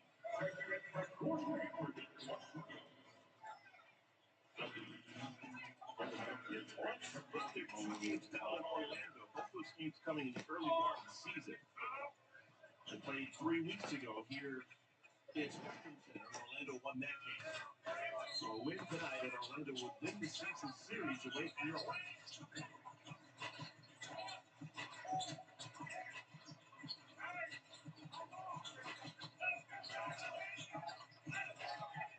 Shot clock down to 2.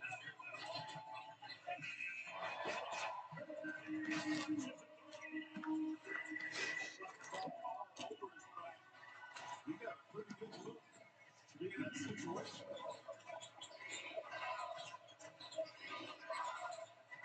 Hornets down by as many as 24. They cut it to 18. Royal Anthony trying to do too much. He's going to get a text. Well, this time doesn't stop it. 5 on 4. Just a timeout. I thought it was going to be a technical one. And a timeout called by Orlando. Now Jamal Mosley may get a technical. He's hot. Terry's got 5 in a row, splashes a 3 that time. Hits the deck after he spits it off the glass. Hornet on a mini run.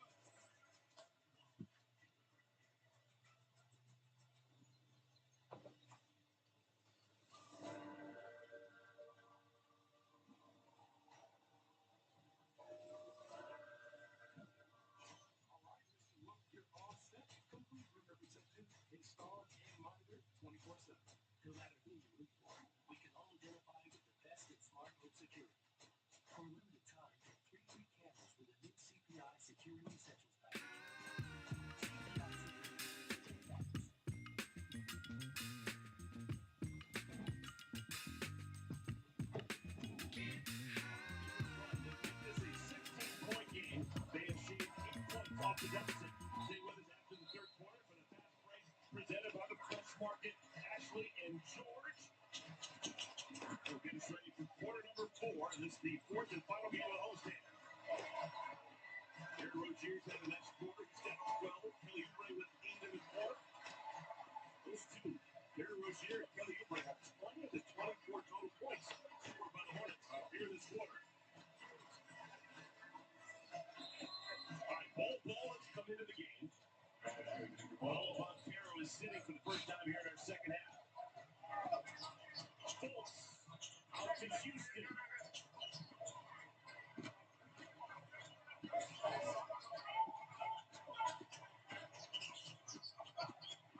Mo Wagner. Stays with Orlando. Houston. Rookie out of Michigan hits a 3. First 3 points tonight for Houston.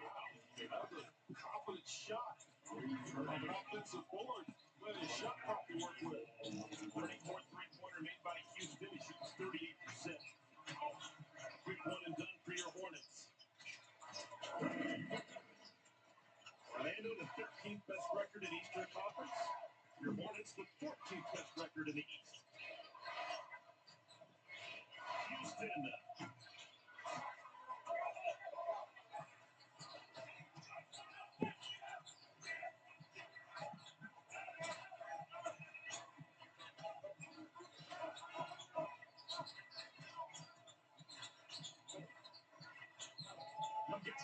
No.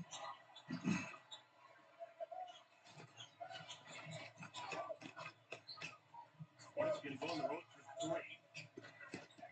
There are only 2 cities. They're going to go to New York to play both the Brooklyn Nets and the New York Knicks.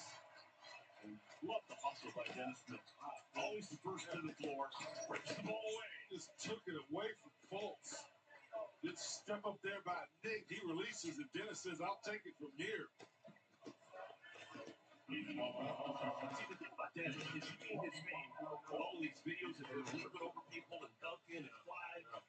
But what makes him a full NBA player is his toughness, his grit, and all the small things that you really don't see on other videos. You got your team that guards the basketball, and you one-on-one and keep it in front, keep it out in the paint. Because all that breaks down your defense. You continue to get beat off the dribble. He's drawing help. The ball's moving. Other teams getting shots. You can control a live dribble. It is invaluable in today's NBA. Kelly Oubre comes back in to finish off our third quarter. Gary Rozier sits for the first time in the second half. Moment for Gary Rozier. What's up, Moni? 300 career steal as a Hornet. The rotation has been crazy. So right now you got Dennis Smith Jr., Kai Jones, Nick Richards, McGowan's, and Kelly Oubre on the floor right now.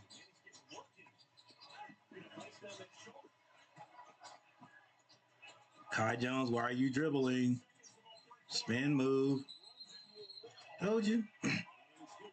Just terrible decision making. I knew when he put it on the floor, it wasn't going to be okay. Let me get across half court and then slow it down and get it to somebody. Nope.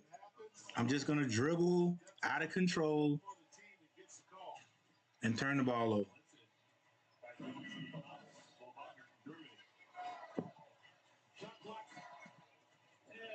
If that's not bad enough, there's nobody on the court for the Hornets that will say, hey, slow down, give me the ball. Let's run an offense.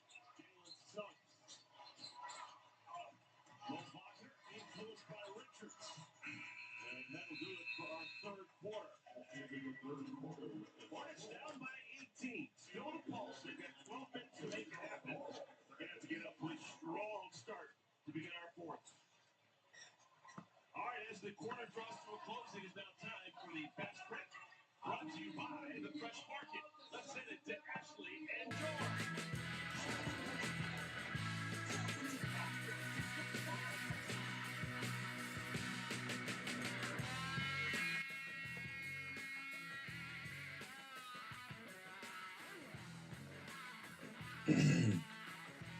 All right, so at the end of the third quarter, as you can see, the score is 91-73. Go ahead and change this.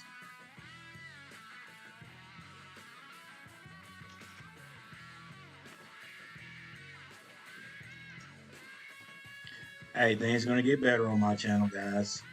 Thank you all for hanging out. Make sure you hit that like button. I appreciate it.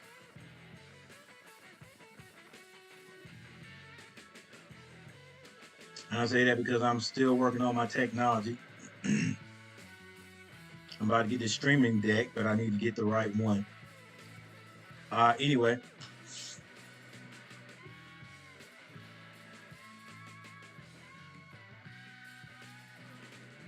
Box scores. Banchero, 25 points on the Hornets right now. Next leading scorer is off the bench. That'll be Jalen Suggs with 15 points. But they also have a couple other guys in double figures. Wendell Carter Jr. has 10 points, and Cole Anthony has 11. The bench is doing a very good job for the Magic. That is, let's see, together it would be 25, 26.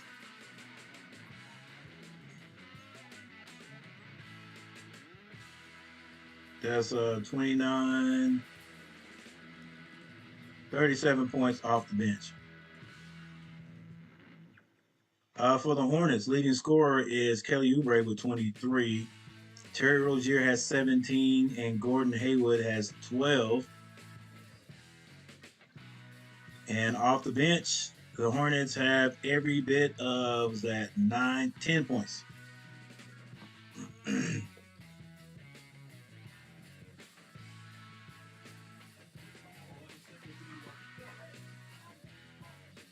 And actually, that third quarter is the closest the Hornets have been to Orlando, 25-27.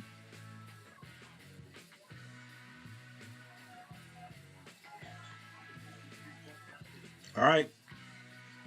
Beginning of the fourth and final quarter. Let's see what the Hornets got in.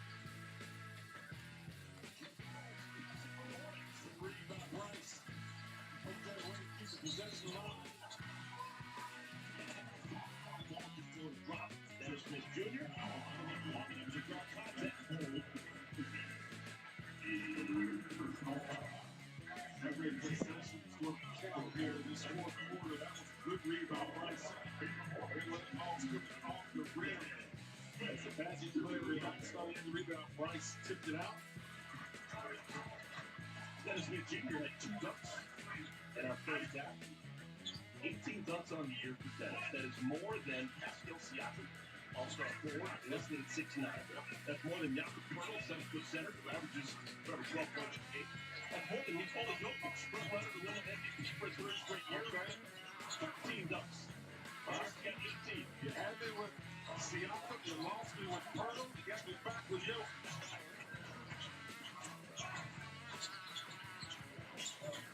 Ball has not shot the ball a lot. 57 in the game. Woodson, you get more Locker shooting well than Locker hits the 3. We're used to seeing Ball come in. Trying to make things happen offensively. And shot the ball in 11 minutes. He is making something happen. He knows who can shoot the 3. And speed will go to the line. Just playing smart basketball. We've got speed. Those 2 guys of a 4-man recruiting class in 2015 out of Kansas. Now, Oubre is considered to be the 2nd most valuable recruit. The number 3rd most valuable recruits got Chris around the pilot. The number 4 guy for Bill Self that year, Devontae Grant, our guy. The most heralded recruit got a Cliff Alexander, who had a sniff with the Portland Trailblazers, but hadn't really been here. Okay. This goes to show you, high school recruiting ratings, throw them out the window. I think he was scheduled to go to that state. And a bust that next to that, I think it was 2 over. Back up by 20. Cole Anthony drives. It's tipped in by Wagner.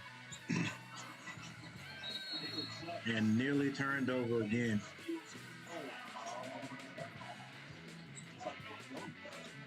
Hornets made a dent, and the Orlando Magic right back up. There's two guys that treat their bios closely in the NBA are related to Eddie Jones. You got Jalen Suggs, and then you get the Pacers, Tyrese Halliburton. I've talked to both those guys, and they said, yeah, I'm related to Eddie Jones, but they didn't know that they're related to each other. Oh, really? Local knowledge that they're related to Eddie Jones, yeah. They did not know that would make them related to each other. And when you get that info? I gave Tyrese Halliburton that information, and I got Jalen Suggs. Okay, all right. Mikhailo misses, but it stays for the Hornets. Move the ball. Dennis. Hey. And a foul, one for the rebound. Leave it here. 10 minutes, 12 seconds left in this game. Hornets 75 points, trailing the Magic 96. 21-point lead.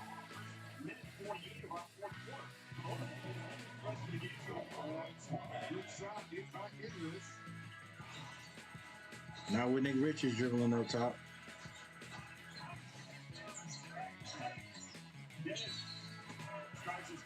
Dennis Smith was fouled going to the basket on the left side.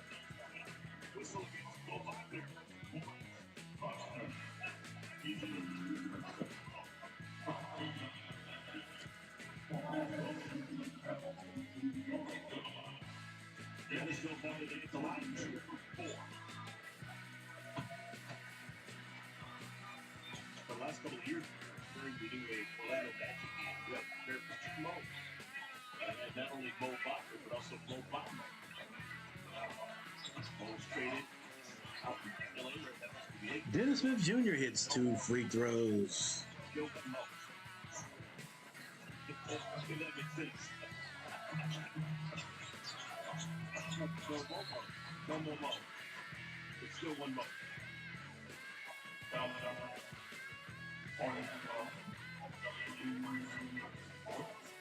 Greatest goal of all time in the NBA. Oh, geez, almost Malone. Yeah. Oh, yeah, he's both Malone guys, both great cheap feet. But they're both all great. Yeah. You know, most producer at Fair Spindle Station. Look, just smart basketball. Missed the layup, but I like turning down the 3 and going and get the 2.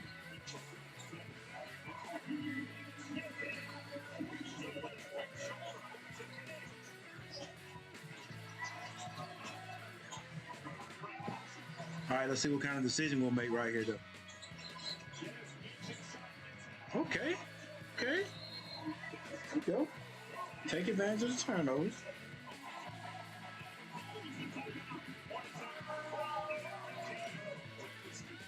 Play well. Hand on a swivel, ball on a screen, pulls it back, knocks it down. Oh, how and where the pain came from, but very next play, he spoon speeds Nick. This bow tie. What's that? The Belgian word from the generals. The same old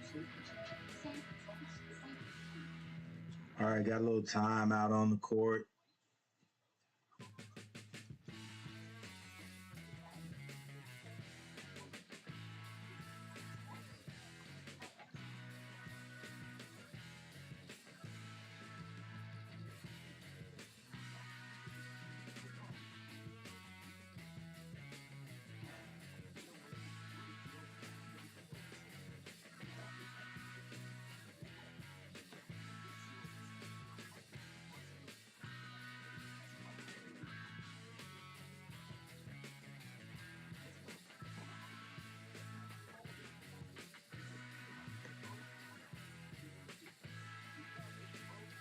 Hornets just have not shot the ball great tonight. 44.8% from the field, not compared to the Orlando Magic. shooting 53%. They're also 40% from behind the arc, 9 of 22. So that has come into play, be an advantage for the Orlando Magic. The Charlotte Hornets, 5 of 20 for 25%. Free throws, Hornets are shooting 80%, 16 of 20, but the way we're playing offensively, we got to hit every single one of them. Orlando Magic, 76.5%. They are still out rebounding the Hornets, 37 to 29.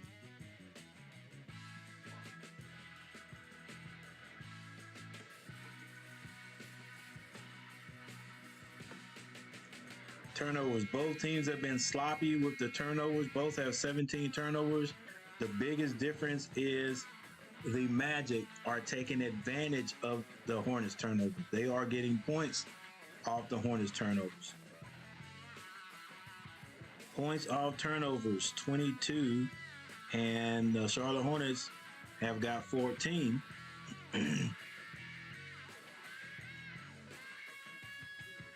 That's 8 more points.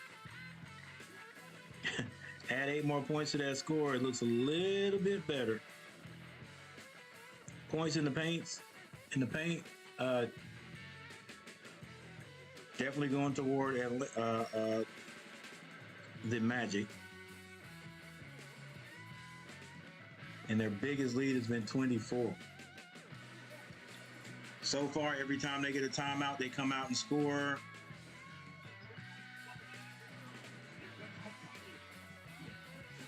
Oh, Hornets finally give the Magic some of their own medicine with a fast break basket off a missed shot, off a long missed shot. So that those type of things should never happen. You have great defensive balance. Nick Richards takes off,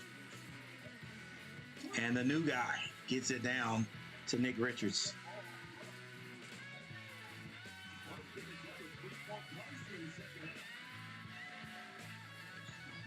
And Nick hits the free throw.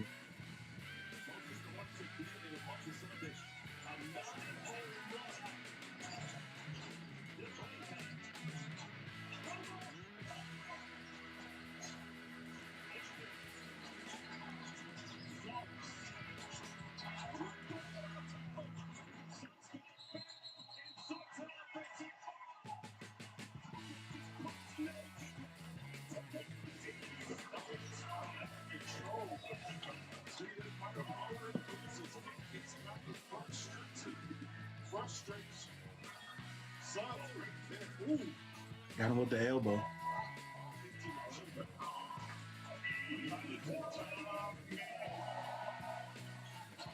Marco's a better reaction. He's going to stay in the game. Gordon Hayward comes in. Hornets have Richards, Hayward, Hive, Dennis Smith Jr., and Kelly Oubre Jr. Followed by Carroll Beckett along with Wendell Carter Jr.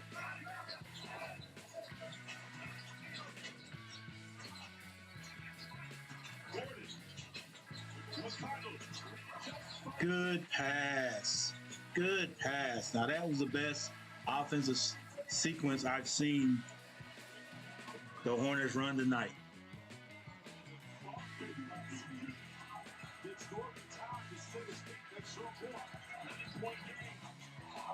Nicole Anthony with the cold shot.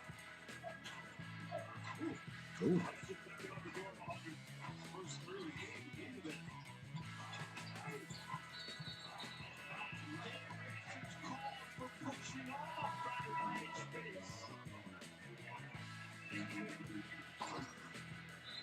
This ball movement right there.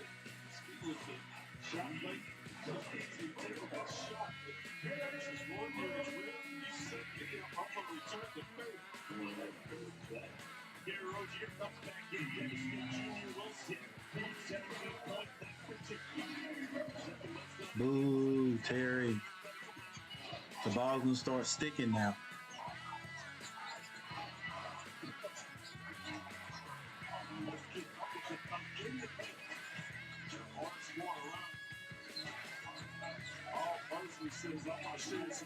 Look, he's dribbling. He's still dribbling.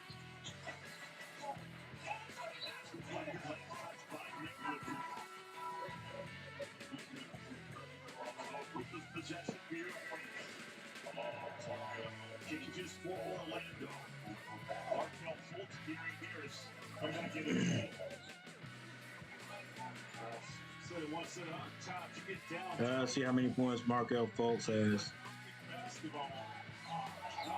Fultz, 3 points. Cut the lead. Is get nothing on your end of the floor. You back down. Baseline. It's going to take baseline. Look, they get a rebound up. That's the thing. Like, you got to box out and get the rebound. They'll never miss 2 in a row. Kelly almost got the steal. And Carroll with the easy layup.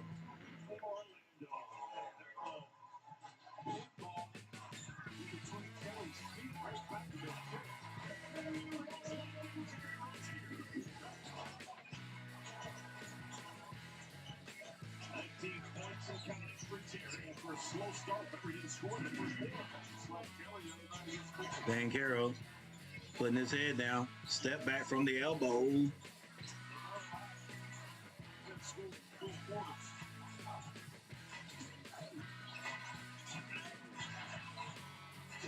Kelly Oubre for 3. And there's a timeout by Orlando.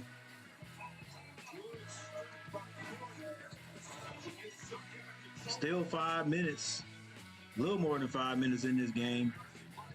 The Hornets finding a little bit more room to score. Not sure if it's going to be enough.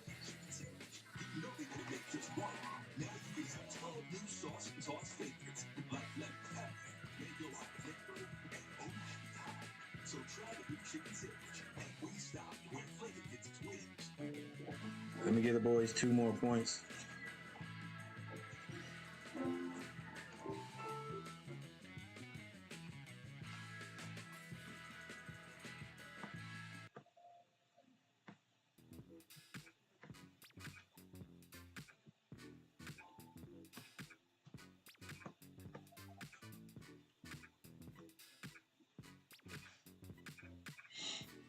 All right, so the Hornets are still trying to hang in there. Biggest thing was the deficit they got themselves in at the beginning of the game. Not able to make any leeway since then. So they've been struggling to get back in this game. Plus the turnovers and continuing with the bad decision making. That's what I call it.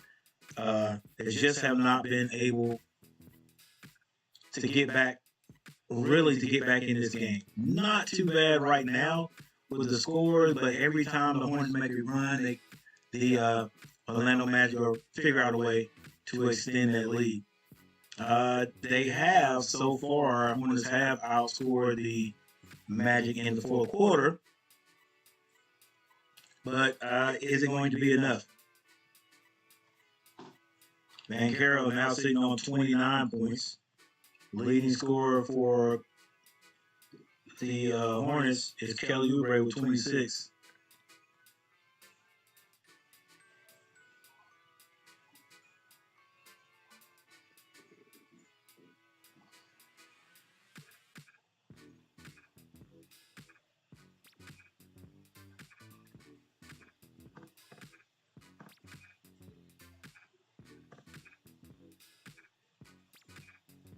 So we get a little bit more of the court. There we go.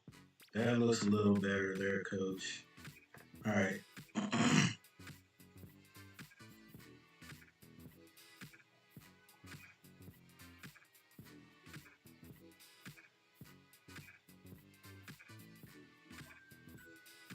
All right, all you good people, hit that like button. Thanks for the 5 likes. I appreciate it.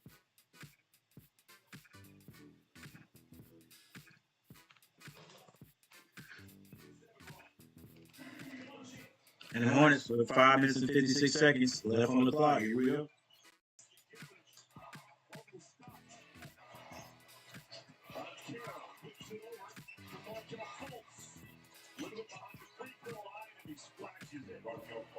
Markel Fultz just his second field goal. It's now money at this time of the game.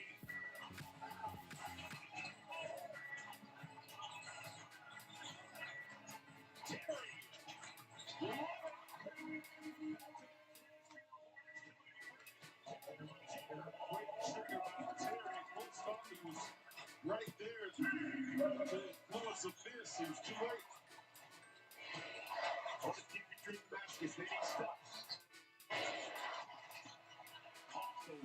It's just so easy for me, bro. Exactly how high. Take the foot off the glass. Mark Williams gets accosted. They heard that a different day.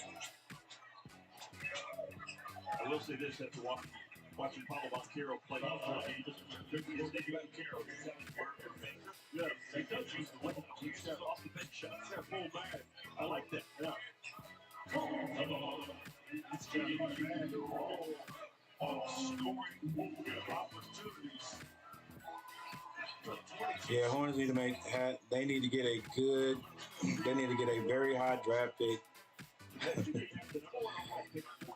But everybody's talking about us, giving up the season. Like, now it looks more. I mean, there's nothing we can do to make heads or tails or to make any leeway out of this season. We're definitely not going to go to the playoffs. So just playing, see as many games they can win, that'd still be a good thing. Maybe for the development for next year. Come on, guys. So don't let this guy score again.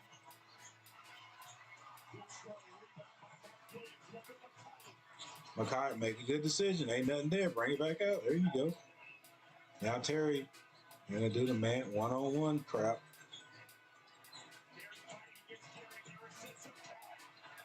Ooh, right for 3. And the Hornets are under double digits, are in single digits right now. Actually, a 7-point game.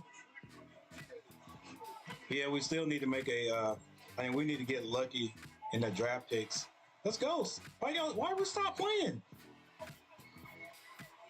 Let's go. Let the ref do his job. Stop. Get away from the ref there, Kelly Oubre. Let the ref do their job. Don't stop play. Let's go.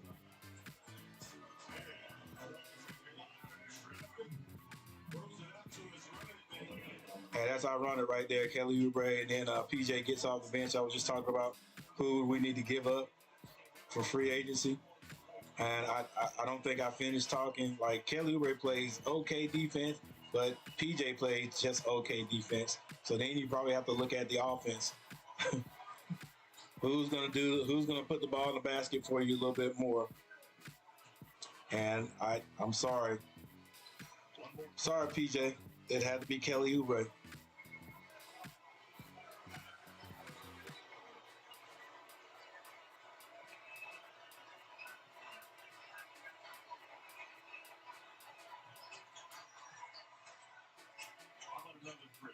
Yeah, we're definitely going to shoot threes from now on. All we want to do is shoot threes anyway, so we're going to shoot threes from here out. The only person who may not shoot a three and try to get something at the basket would be right here, Gordon Hayward. Bank shot.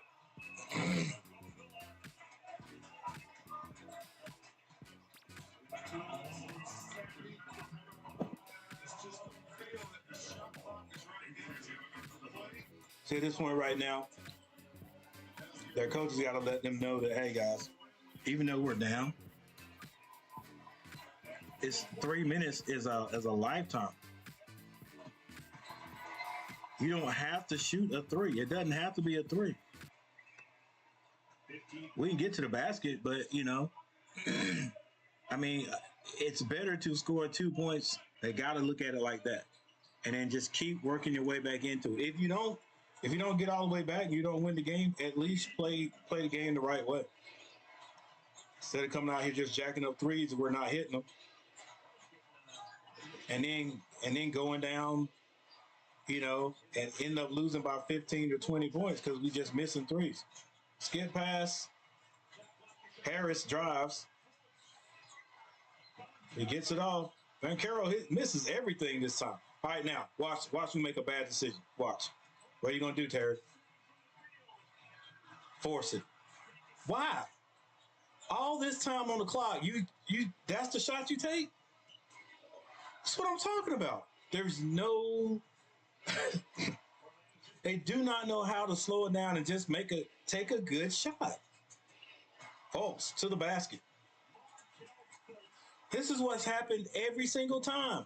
That was the time for the Hornets to come down, take their time, and just get a good shot. Instead, Terry forces just a crazy shot. I mean, I'm sorry, guys. That was unnecessary. Nobody on the court to say, hey, slow down. The coach is not saying slow down. Terry loses the ball out of bounds. Slow it down. Like I said, a 2-point shot is better than nothing. 2-point shot is better than nothing. A score is better than not scoring. So you take it down for what reason with 3 minutes still on the clock, and you force the shot instead of finding, moving the ball and just run good offense and getting a score.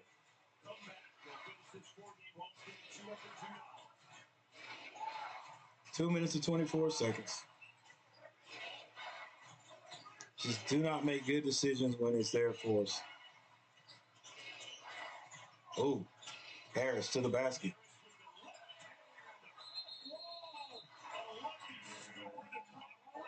Yes, that might be the coffin, the nail in the coffin right there. Even though it's 2 minutes.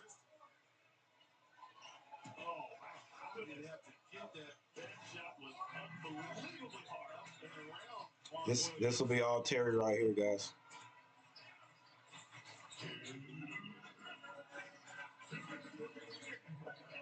Wow.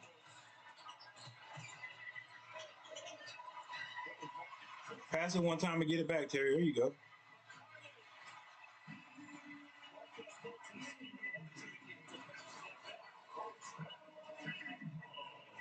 Hey, that's what's going to happen when you just. I mean, you don't want to give the ball up. Just dribble into a trap and turn it over.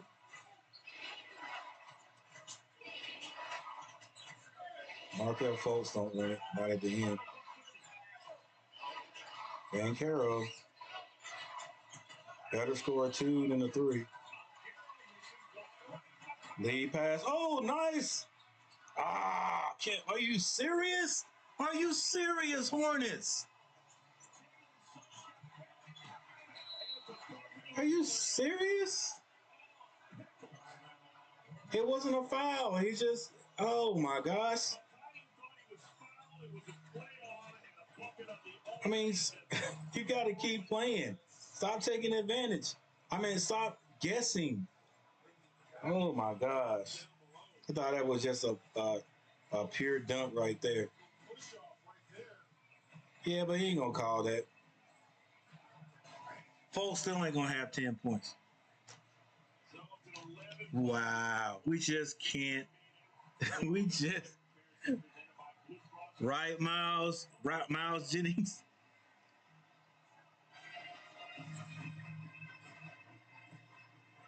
I mean, it's just.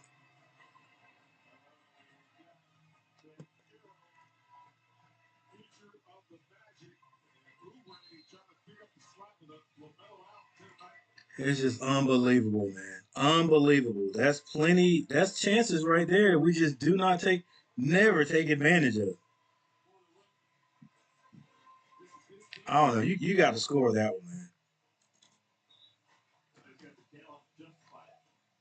You got to score that one. You can't be, waiting for the refs to call anything. Slam that thing through.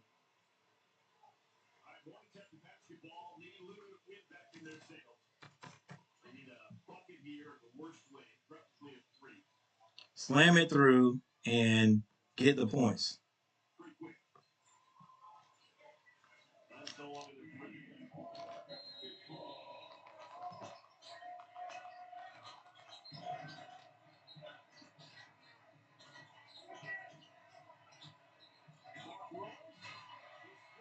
Dang. You didn't get touched right there? You get touched up right there, ref?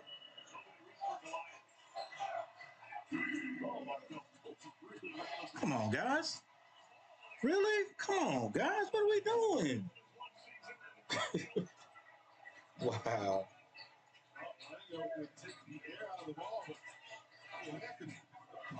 You got to keep playing.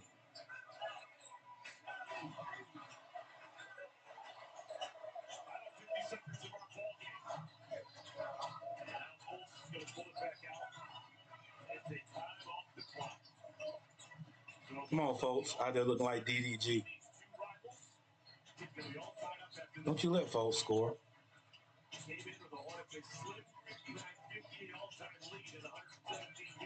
Wow. How many times have you seen that? These guys are getting offensive rebounds out the wazoo. Come on, Hornets.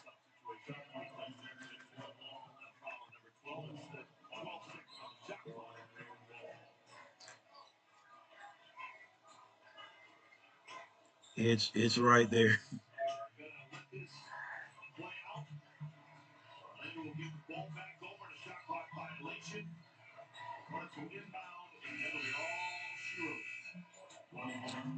All right, guys, that's it right there. You saw the frustration of the Hornets fans sometime, well, all the time. Like, I guess it was fool's gold. The Hornets 5-game winning streak right there, right after the All-Star break, and maybe that was because it was the All-Star break and all the other teams trying to get their legs back under them. But yeah, the Hornets. This is the real Hornets right here. The other thing, though, I mean, I've got to say, I got to add this. When you're missing your house, when you're missing your main guy, that has a lot to do with it. That has a lot to do with it. No Lamelo Ball to handle the ball, whatever. Everything is a lot slower. Offense doesn't run as smoothly because there's nobody out there like him. You got to admit that. And the Hornets still trying to figure out how to play without him. So, yeah, you got to believe that was that what 14. You got to believe Lamelo Ball out there is at least a 13-point difference, and probably more than that. All right. So with that said, hey guys, thanks for hanging out with me. Those who did, Miles Jennings, Moni Hawkins, thanks for stopping by. Records, is that how you say that? Rexards, Rex RDS. I'm gonna say records. Records J, Metro Honcho, Michael Smitty, and I think it was one more individual that hung out tonight. But anyway, I appreciate it. Let's see. Oh, Robert Torres stopped by. Thanks, guys. Guys and gals. Thank you. I knew tonight was going to be a slow night because it's Friday night, and I never get a bunch of people stopping by and hanging out because it's Friday night, right? It's Friday night. People are doing things, but here's one thing I can do and I will do, and let's go over the stats before we get out of here, or before I get out of here. Plays you guys a little bit of music here. Not that.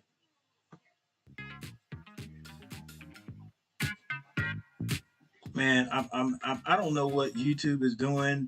I mean, I sort of understand they're wanting to give credit to the music makers on their YouTube library, but now they're putting like licenses on it. A lot of the music on there. A lot of music on there now. You're gonna have to share your revenue with the people who make it, and I understand that, but dang, it's like now you get people used to being able to have to go to that library and get songs or get music you can play in the background and then play it for free. A lot of it's just music, just instrumental. But now, all of it's not like that. So and especially for small YouTubers like myself, heck, I need to get all the revenue I can get because mine is very very weak. And so the thought of sharing it with somebody is like, wow. So I got to share this with someone. But anyway, if I'm getting pennies, I guess maybe they're getting pennies too. But I can sort of understand it. The only thing about it is it's kind of hard for me to understand which songs are getting some of the revenue that I'm making. But anyway, moving through that, and I'm just saying that because I'm playing a little music in the background. But yeah, the Hornets go down again. Lose another one. Back to our old ways. We did have that little bright spot there where we had 5 straight wins in a row. Looks like we're back to our old ways, but we are missing Lamelo Ball.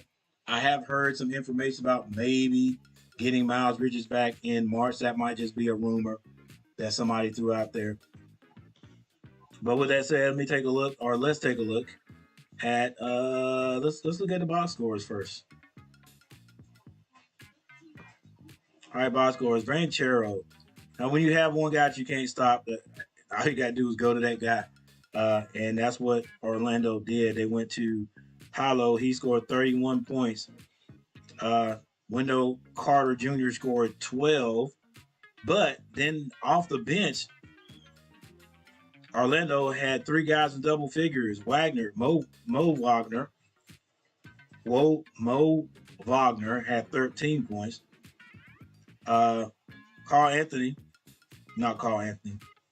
Cole Anthony had 16 points. Suggs has 15.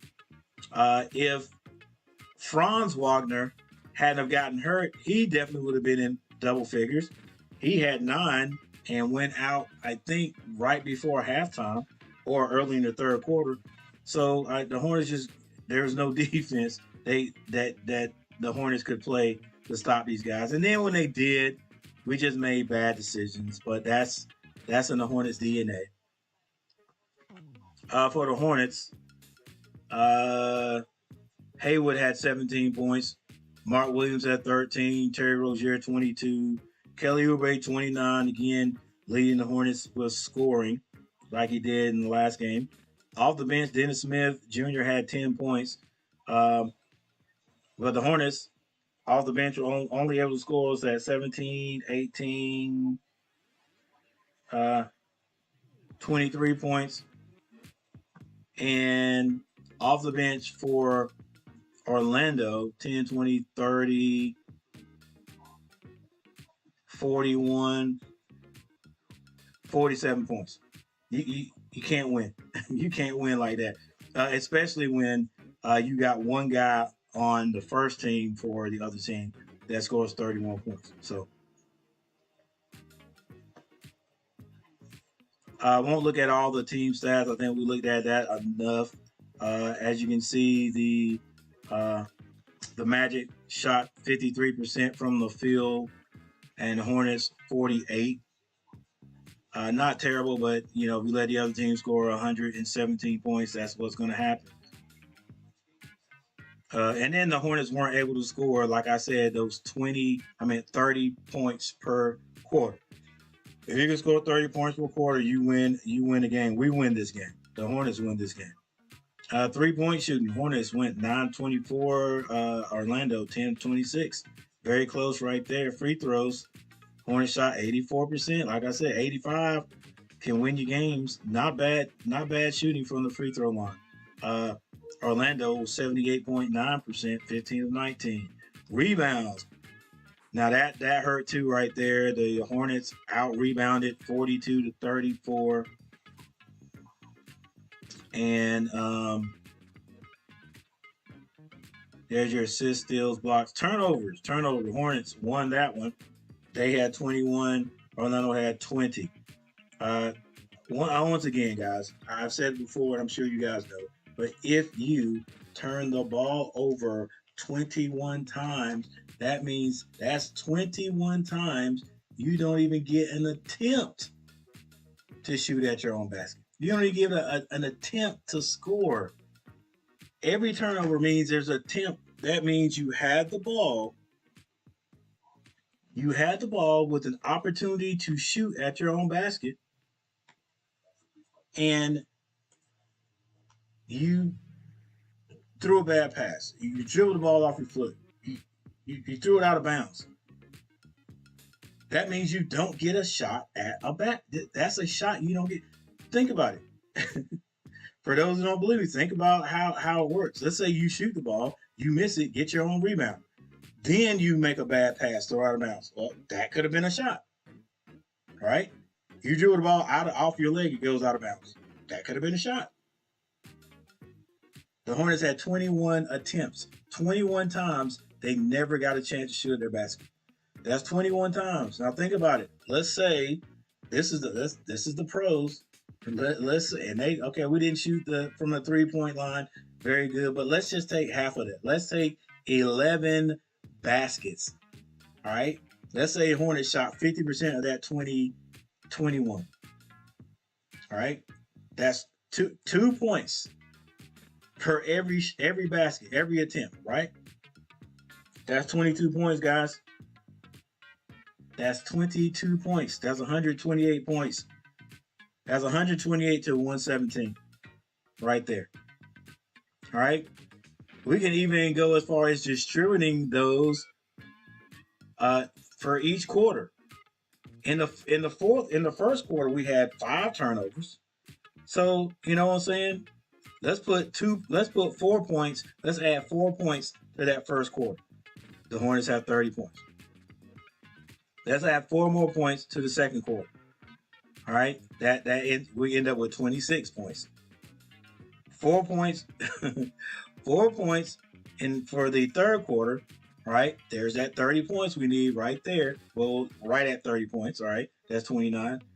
And then the fourth quarter, where we, winning time. That's we got 37 points right there. The Hornets win the game. Right? Hey, hang on. That's 4. That's 8. Yeah. No. Oh, that's leaving point. That's leaving points out there, right? Because that's only 16 points right there. So that's 6 more points that we can distribute. 6 more points. Yeah. That's 30 points per quarter.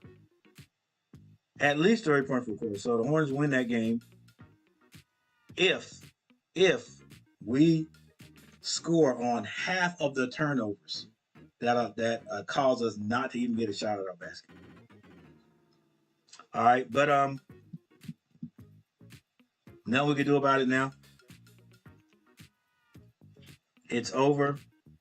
Let's see where the Hornets go from here.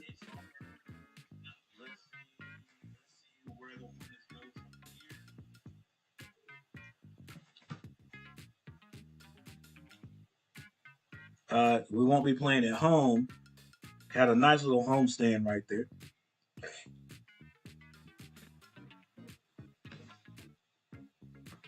All right. All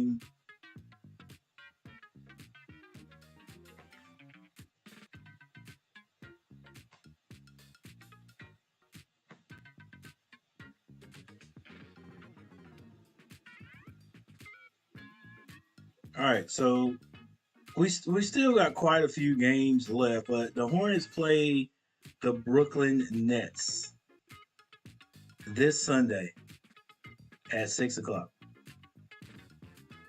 All right, so we got the Nets, we got New York, we got 3 games that we're going to be away. 3 games. Then we come back with another 1, 2, 3 with a 5 home game stand right there. I might try to get to one of those games. Let's see. We got Utah on March the 11th. I got to see what the weather looks like. I'm not going down to Charlotte when it's cold. So that's a game I could go watch. Friday, March 17th, we got Philly.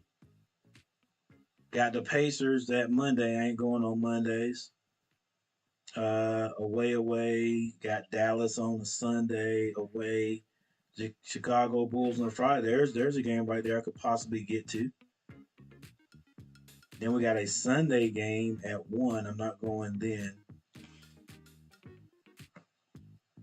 And why do we have the Cleveland Cavaliers 3 more times? Oh my gosh. Yeah, those are 3 losses right there. Those are 3 losses right there. And 2 of them are coming back to back at home. 2 home games. A Sunday and a Tuesday. All right. So let me do a Coach Gary. Let's see. Coach Gary's prediction right here. While I'm here by myself. A Coach Gary prediction right here. Let's see how many games we'll win. All right. We're going to be playing away at Brooklyn. There's a possibility we could. Okay. The Hornets win Sunday. Okay. So let's see the next time we win. No, the next chances we have to win. Boom.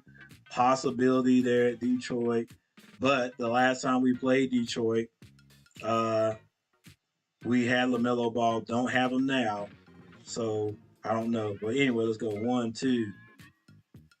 You would think out of these 2 games, we'd win one of them. You would think we'd win one of them.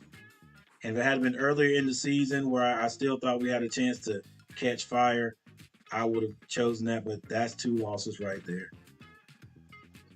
We got Indiana one more time. I don't think we beat Indiana all year. Loss. All right. So I'm gonna give us the benefit of the doubt.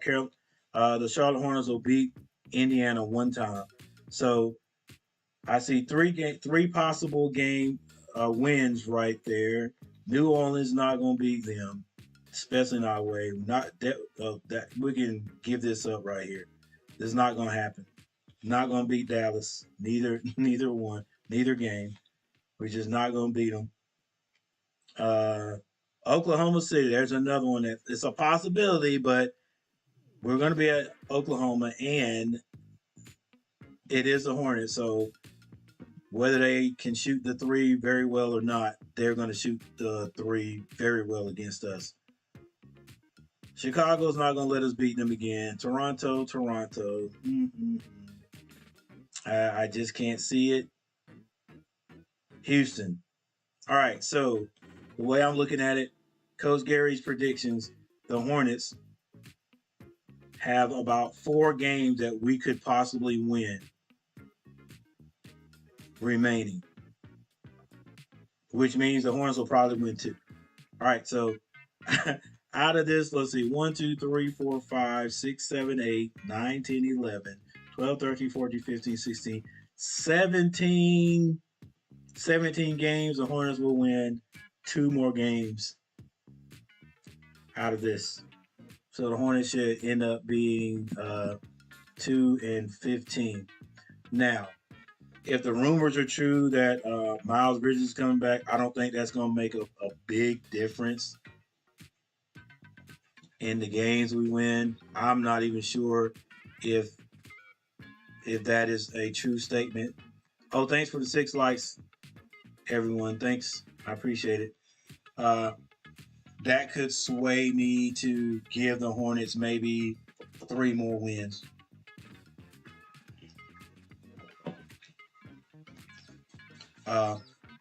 So 5 wins out of 17. But then, Miles Bridges is going to have to come back and get in shape and all that. He's not going to be shooting the ball the same, whatever. But we'll see what happens. All right, guys. Thank you for hanging out with me. And remember, tomorrow, while I'm thinking about it, let's go ahead and take a look. Tomorrow, go ahead and click like on my thumbnails. Tomorrow, I think it's going to be at 6:30. The North Carolina Tar Heels are going to be playing their arch rival, crosstown rivals, Duke. Let's see if I can find it here. They never have that up here. I have every ACC team or whatever here, but I can never find it across the top feed. Anything to do with Carolina is never on here. I have to go here, go to team, come down here, find my Carolina Tar Heels. There it is. Go to schedule.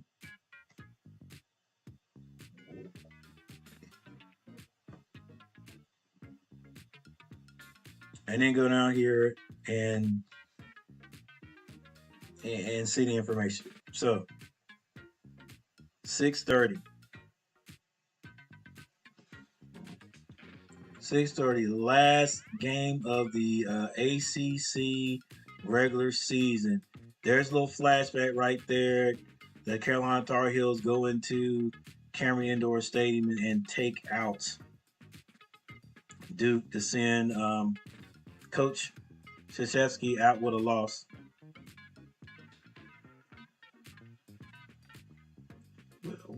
Why are we here? I don't know. No, there it is. All right, and so the other thing I want to take a look at is my alma mater. See what these boys are doing. North Carolina A&T State University is no longer in the NBAC. We are in the CAA. See if I can find us. All right, where are you, CAA?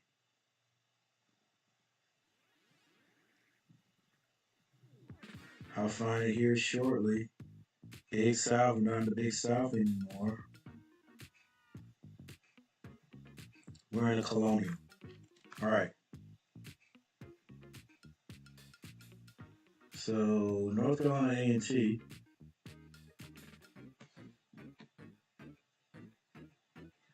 North Carolina A&T is 13 and 18. They're 6th seed, 6th place in the CAA. These are all the teams we played. Going through a bit of a losing streak there to some of the teams that we have beat earlier this year. Our last win was Hampton. We got Stony Brook tomorrow at 6. Stony Brook beat us by 10 the last time, so we'll probably get those guys back.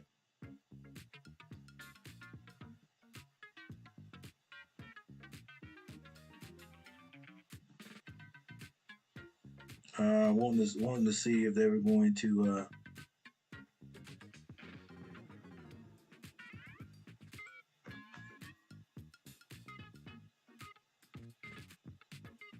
see if they're going to show if I could see the standings for the CAA. Doesn't look like it right now.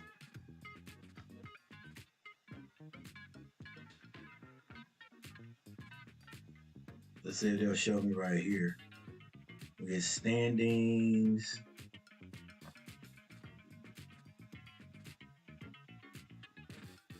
Yeah, we should be able to see it. AAC. There's the ACC. Pitt in first place. Carolina has worked their way back up. They were going up. I think we got up as close as 4, and then we dropped back down with those losses. So now where we at? 6th place, 1, 2, 3, 4, 5, 6, 7th place. We've got to win. Got to beat those Dukies. Let's see. Where are my Aggies? Big Sky, Big South, Colonial. North Carolina A&T right in the middle of things. In 6th place, 1, 2, 3, 4, 5, 6. Actually 7th place. But under us will be William and Mary, Elon, Northeastern Huskies, Stony Brook, Hampton, Mammoth. All right, just doing a little bit of run in my mouth. Anybody still in? What's going on, Jeremiah? I see your Aggie. Yeah. I gotta put that pride on every now and then. Yeah, just running my mouth going through, looking at even looked at the CAA where the Aggies are playing to see where they are. I didn't expect us to do as well as we are doing in this new conference because and if I'm not mistaken, I think every team now that the Aggies have moved over to the CAA. It all started with football, but I think all of our teams are there now. Some people like it, some people don't like it. Hey man, okay, how I feel about tomorrow? I'm still a little bit worried. I am, um, but I always look at it like this: can we beat them? Of course, we can beat them. We've got what it takes to beat the guys. Uh, but but the other thing you guys always hear me say is if we can score the ball early, that for some reason that brings out our defense. I don't know why it's not the other way around. I don't know why they can't understand that if our offense isn't working, they got to buckle down on defense. It's going to turn into transition offense. So if we can come out and score a little bit, uh, I think Baycott is due for a big game. Everybody's trying to double team, which is fine. And if they do, and I can see this, but again, I don't get paid the big bucks. But when they double team Baycott, why is the ball sticking? It's like Baycott, he sees the double team coming, and then he'll pick the ball up, but then it's like he's looking to pass it. It doesn't come out immediately. To me, if he did that, if he could get that ball out immediately, we would be able to move that ball, get that extra pass. Then you got a wide open shot. And set shot or whatever, wide open shot with our guys shooting, I think they shoot it better. The other thing is, if he's being double teamed and it's a solid double team, there's one guy that's open.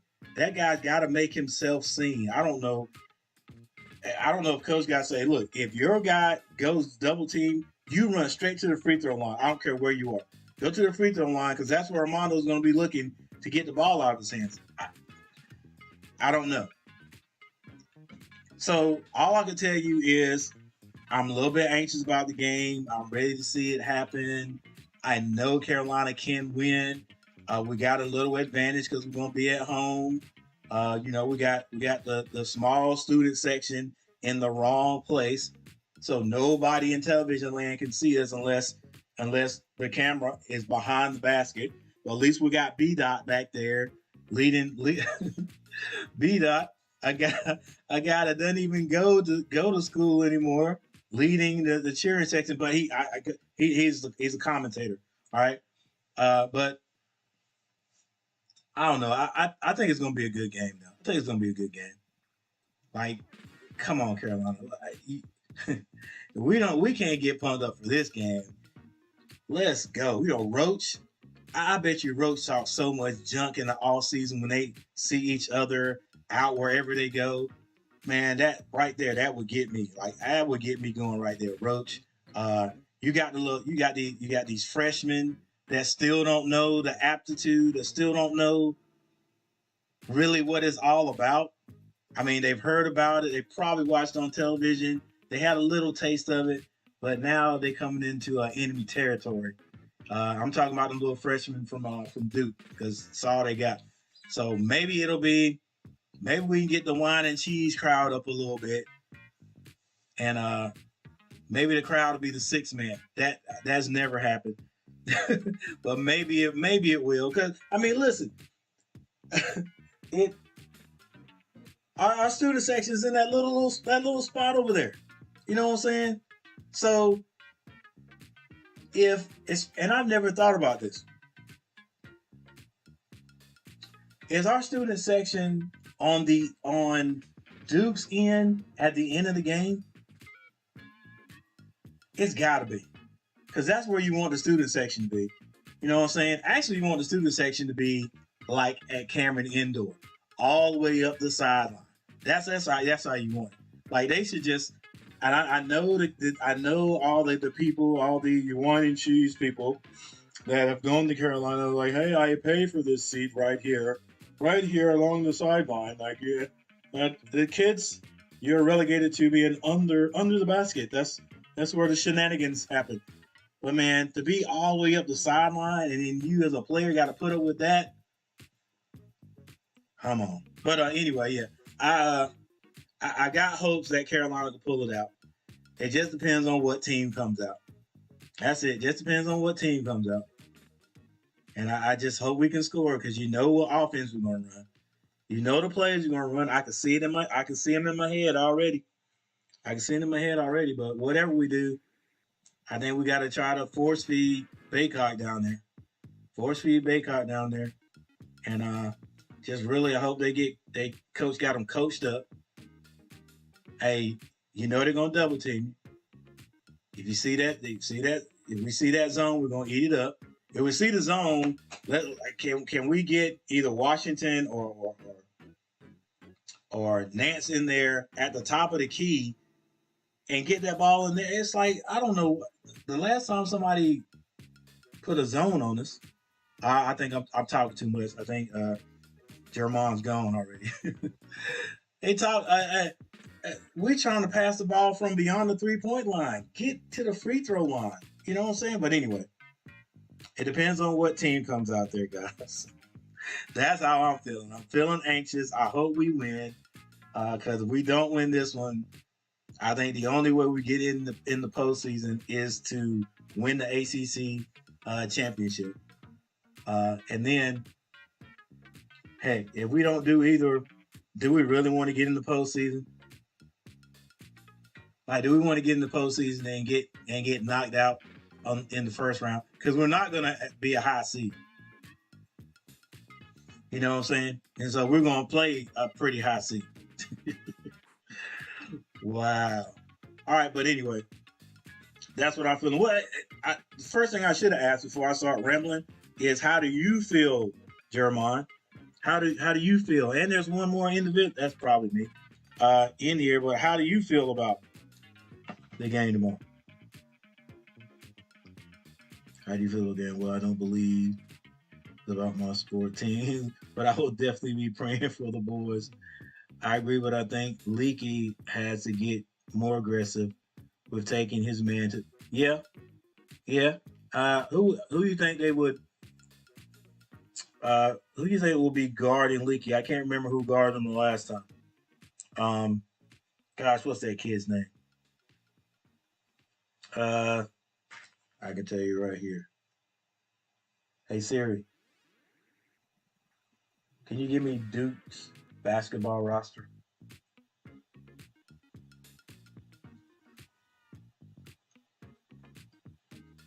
Maybe Mitchell.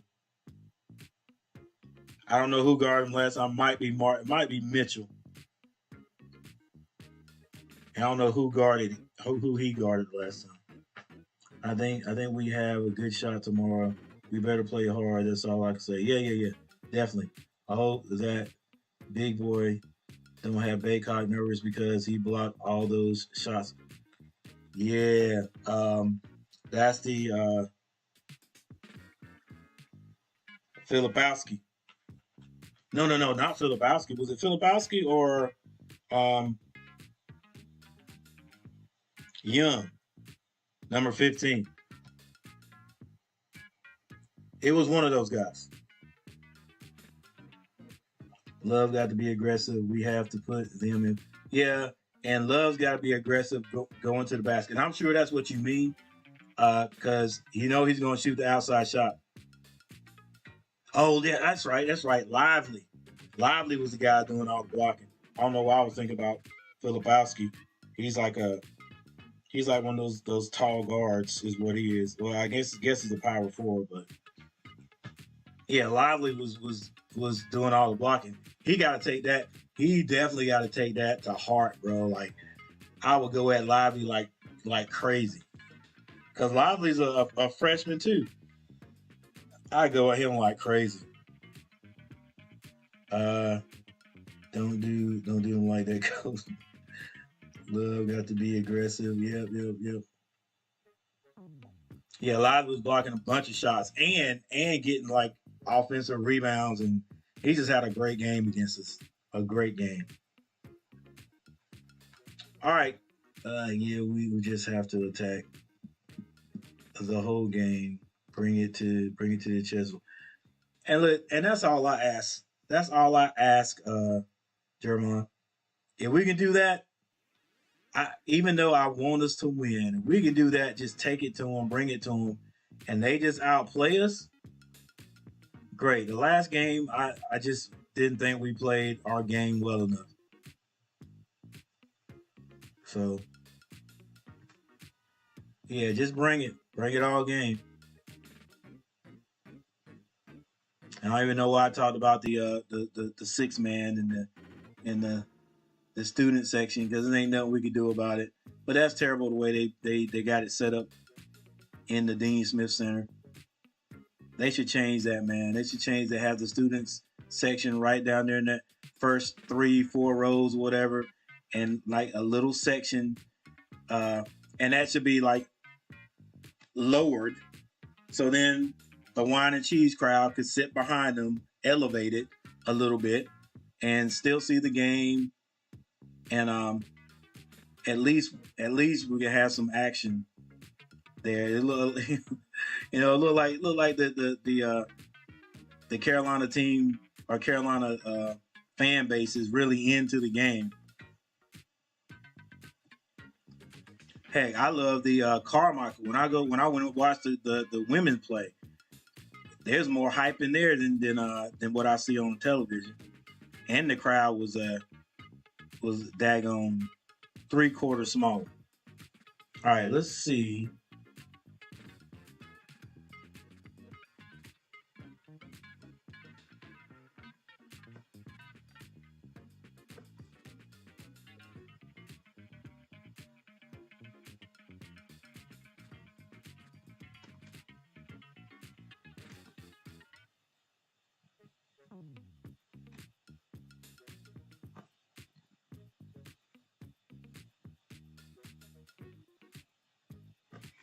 I'm trying to see if they can give me some stats on what happened in the last game.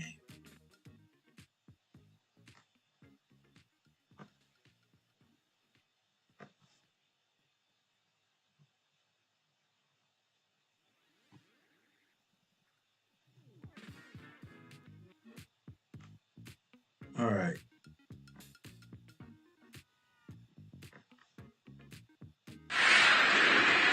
In a game where Duke needed.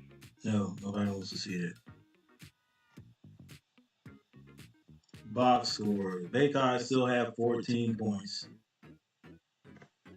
and 10 rebounds. 4 personal fouls, so definitely got in foul trouble. That's one of those games that Nance didn't do anything in. I mean, 2 points. He did have 5 rebounds. Leaky Black had a good game, 13 points. Davis had 11. Love had 12. Davis got in a little foul trouble. The bench, no bench, only 5 points off the bench.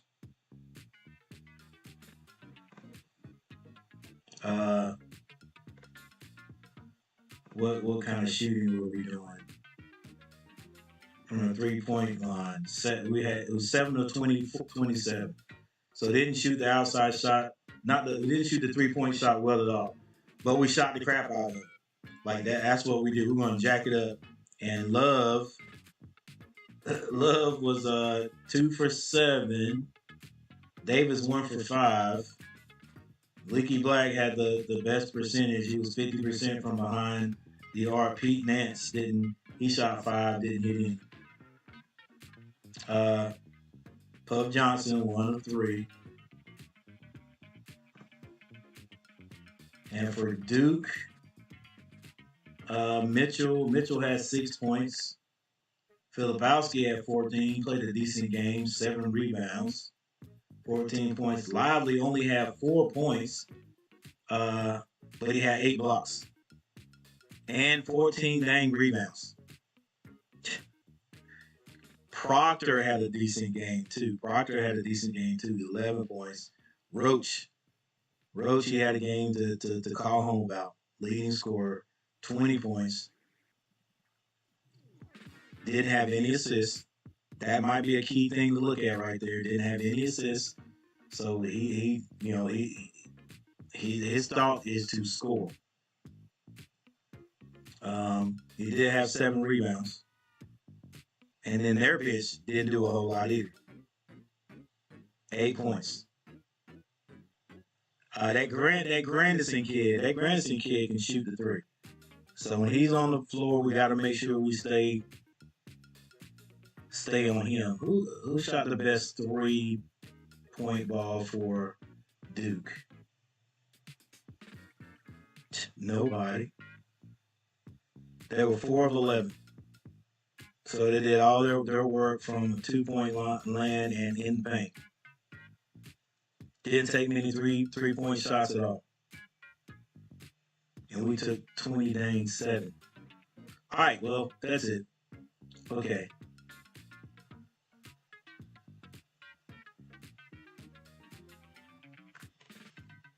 I saw our girls lost to Duke tonight. Yeah. It's bad because they beat them at that last game of the regular season, so Duke was wanting them back. And we just have to attack. Coach Davis has to use better matchups too.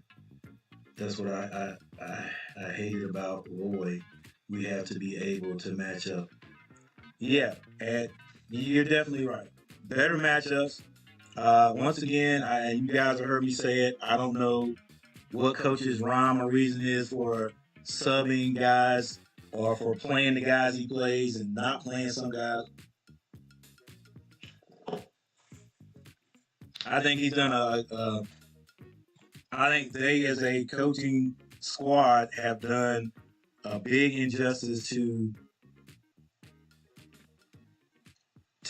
the bench because there's no type of what do you call it? For lack of a better word, congruency. There's no rhythm to how they who they play. Most teams, like who's going to come off the bench, who's going to get playing time. We started at the beginning of the year, and not hardly anybody was getting playing time. Then we started seeing Tyler Nickel come off the bench, Styles come off the bench every now and then, Trimble would get some playing time. And Washington got well. He started coming out there. Puff Johnson, but now it's like we know we're going to see Puff Johnson, we're going to see Trimble. Then after that, it could be anybody. Dunn. There's 5 guys on that bench that he could take out. He could take out all those starters and put those guys in there and at least have a good defensive team if they were getting playing time. And if they were getting playing time, I think they'd be more relaxed and be better offensive players. But you don't know tomorrow who played last game. I think Washington got a little bit. I'm not even going to count Trimble because Trimble usually gets his playing time. But Washington, did Styles play any? I don't remember Nickel getting out there. So who knows? Tomorrow it might be Nickel's turn.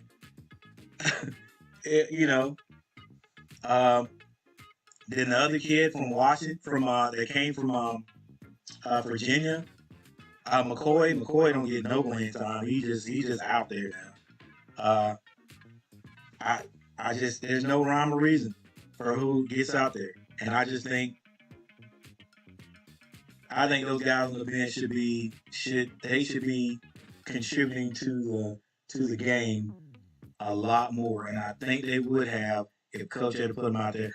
And I understand at the beginning of the year we're supposed to be number one and we're not winning, so you trying to get what you think your best five out there to try to get them playing time so we can win some. But at some point, after that third loss in a row, I would have been like, you know what? I can see we're not going to be number one. So let's get prepared for this stretch we're going to have, like that last 20 games or whatever. Let me get these guys out here, and we're gonna lose this game. Probably gonna lose this game. Let me put these guys out there and get them some playing time, and then when it's time for us to make that stretch run, because that's all that matters. We got to get good enough to get into the postseason and then make a run then. So, but I don't think coach was down with that. He's like, man, we got to win now. Let's win these games now. And I can see that too, because if you don't win, you don't get in. But next year, those guys are gonna have to come off, man. They're gonna have to play because I'm pretty sure Love is gonna leave.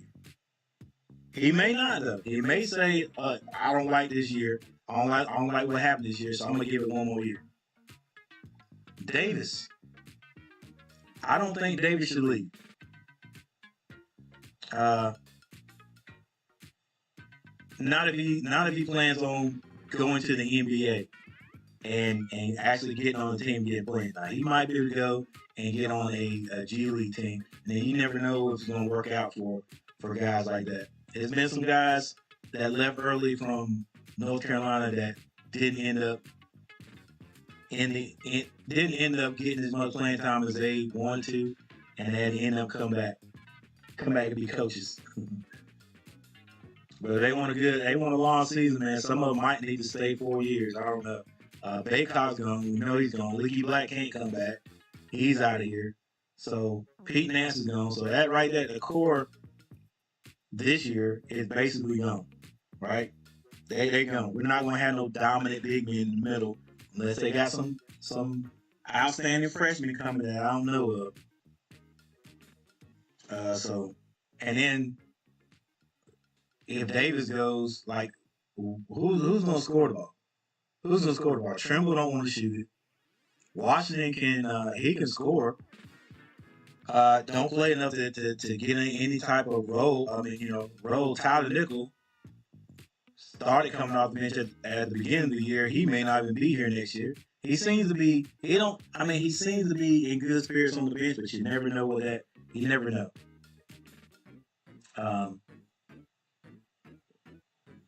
But we'll see. I think he's trying to use the same formula from last year, but not the same. Definitely not the same team. Love might have to stay because this was not a good year. Yeah, that's what I'm thinking. But he might be thinking, look, if I come back, I might get hurt. I can go. Will he be a first round pick? I don't know. There's some guys out there. There's some ballers out there. And is he gonna be satisfied with being picked in that after 30? You know what I'm saying? But he don't really strike me as a guy that's gonna say, I'm gonna come on back because this year wasn't great. And maybe he has some guys talking to him saying, son, I still think you got some development. I know 4-year players they're not trending, and that's probably not what you wanted to do. Y'all thought y'all wanted to win that championship this year, and it may not even get a chance to attempt it this year, and that may be the only reason why you came back. But I don't know. Somebody might get in his ear and say, "Hey, son, you need to stay 1 more year. You need to go ahead and stay 4 years." But it's just a year. Love definitely not first round after this year. I don't think so either. And they all got some things they can develop. Love, one thing I can see him developing is a little short jump.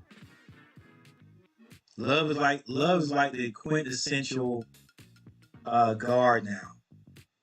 It's either you're gonna shoot a three or I'm gonna shoot a floater. It's either gonna shoot a three, a floater, or a layup. Nobody now Davis has a little short jumper. He'll come off the screen and hit a little short jumper. I like that. I think Love needs to be able to do that. That could be one more thing that could get him points. Um, but but I mean, that's not gonna keep him out of in the NBA because that's what Lamelo Ball does. Lamelo Ball don't have a short jumper. Lamelo Ball has a 3-point shot. He has all the way to the basket with the layup, and then he has that little floater that I used to hate, but that's his shot, and he can make it. But I wish he would learn how to come off and pull up. I wish all these guards would just learn how to drive and stop them down and pull up and shoot. But that's not trending these years. That's not trending now. That's something that's going away. That's going away like doing a left hand layup on the left side. Everything is backwards. That will help his. I'm telling you, it'll help us. I'm not telling these guys not to shoot that floater, but you're gonna tell me that adding something is gonna hurt your game? Oh, that just gives you more. Look, that's how DeRozan and guys, what's the other kid's name? DeRozan plays for the Spurs, and I think my man that I'm thinking of now, the other professional scorer, I think he plays for Washington. I can never remember that guy's name, but they sort of built the same. They do like all they do is score. I can't think of this kid's name. It'll come to me after I get off the stream. I think he plays for Washington. But these guys just know how to. They got layups, they got dunks, they got little short jumpers. They can shoot the three. DeRozan and this kid don't really shoot the three that much, but they can shoot it when they need to. They're just scorers, and that's because they got the full bag. All right, but yeah, I could talk all night, man. But I'm gonna let you get off of here. I'm gonna get ready to get off of here, man, and get some relaxation and probably get outside, get a little bit of sun, and tomorrow, and then get ready for this game, bro. That will help him probably get in a better groove if he got going from attacking and then going to his definitely that I mean add that little jumper, add that little just getting one or two dribbles around the screen and pulling up at the elbow, shoot that elbow jumper like Davis does. Get yourself in the right position, use the glass. Learn how to use that glass off that jumper, I mean, just all kinds of stuff that could add to it. But anyway, talking about my boys, I talk about it all day. Okay, Coach, I'll check you tomorrow. If it's the Lord's willing. Yeah. If it's the Lord's willing. If the Lord says the same, like my mama used to say back in the day. All right, Jermon. I'm getting ready to get out of here.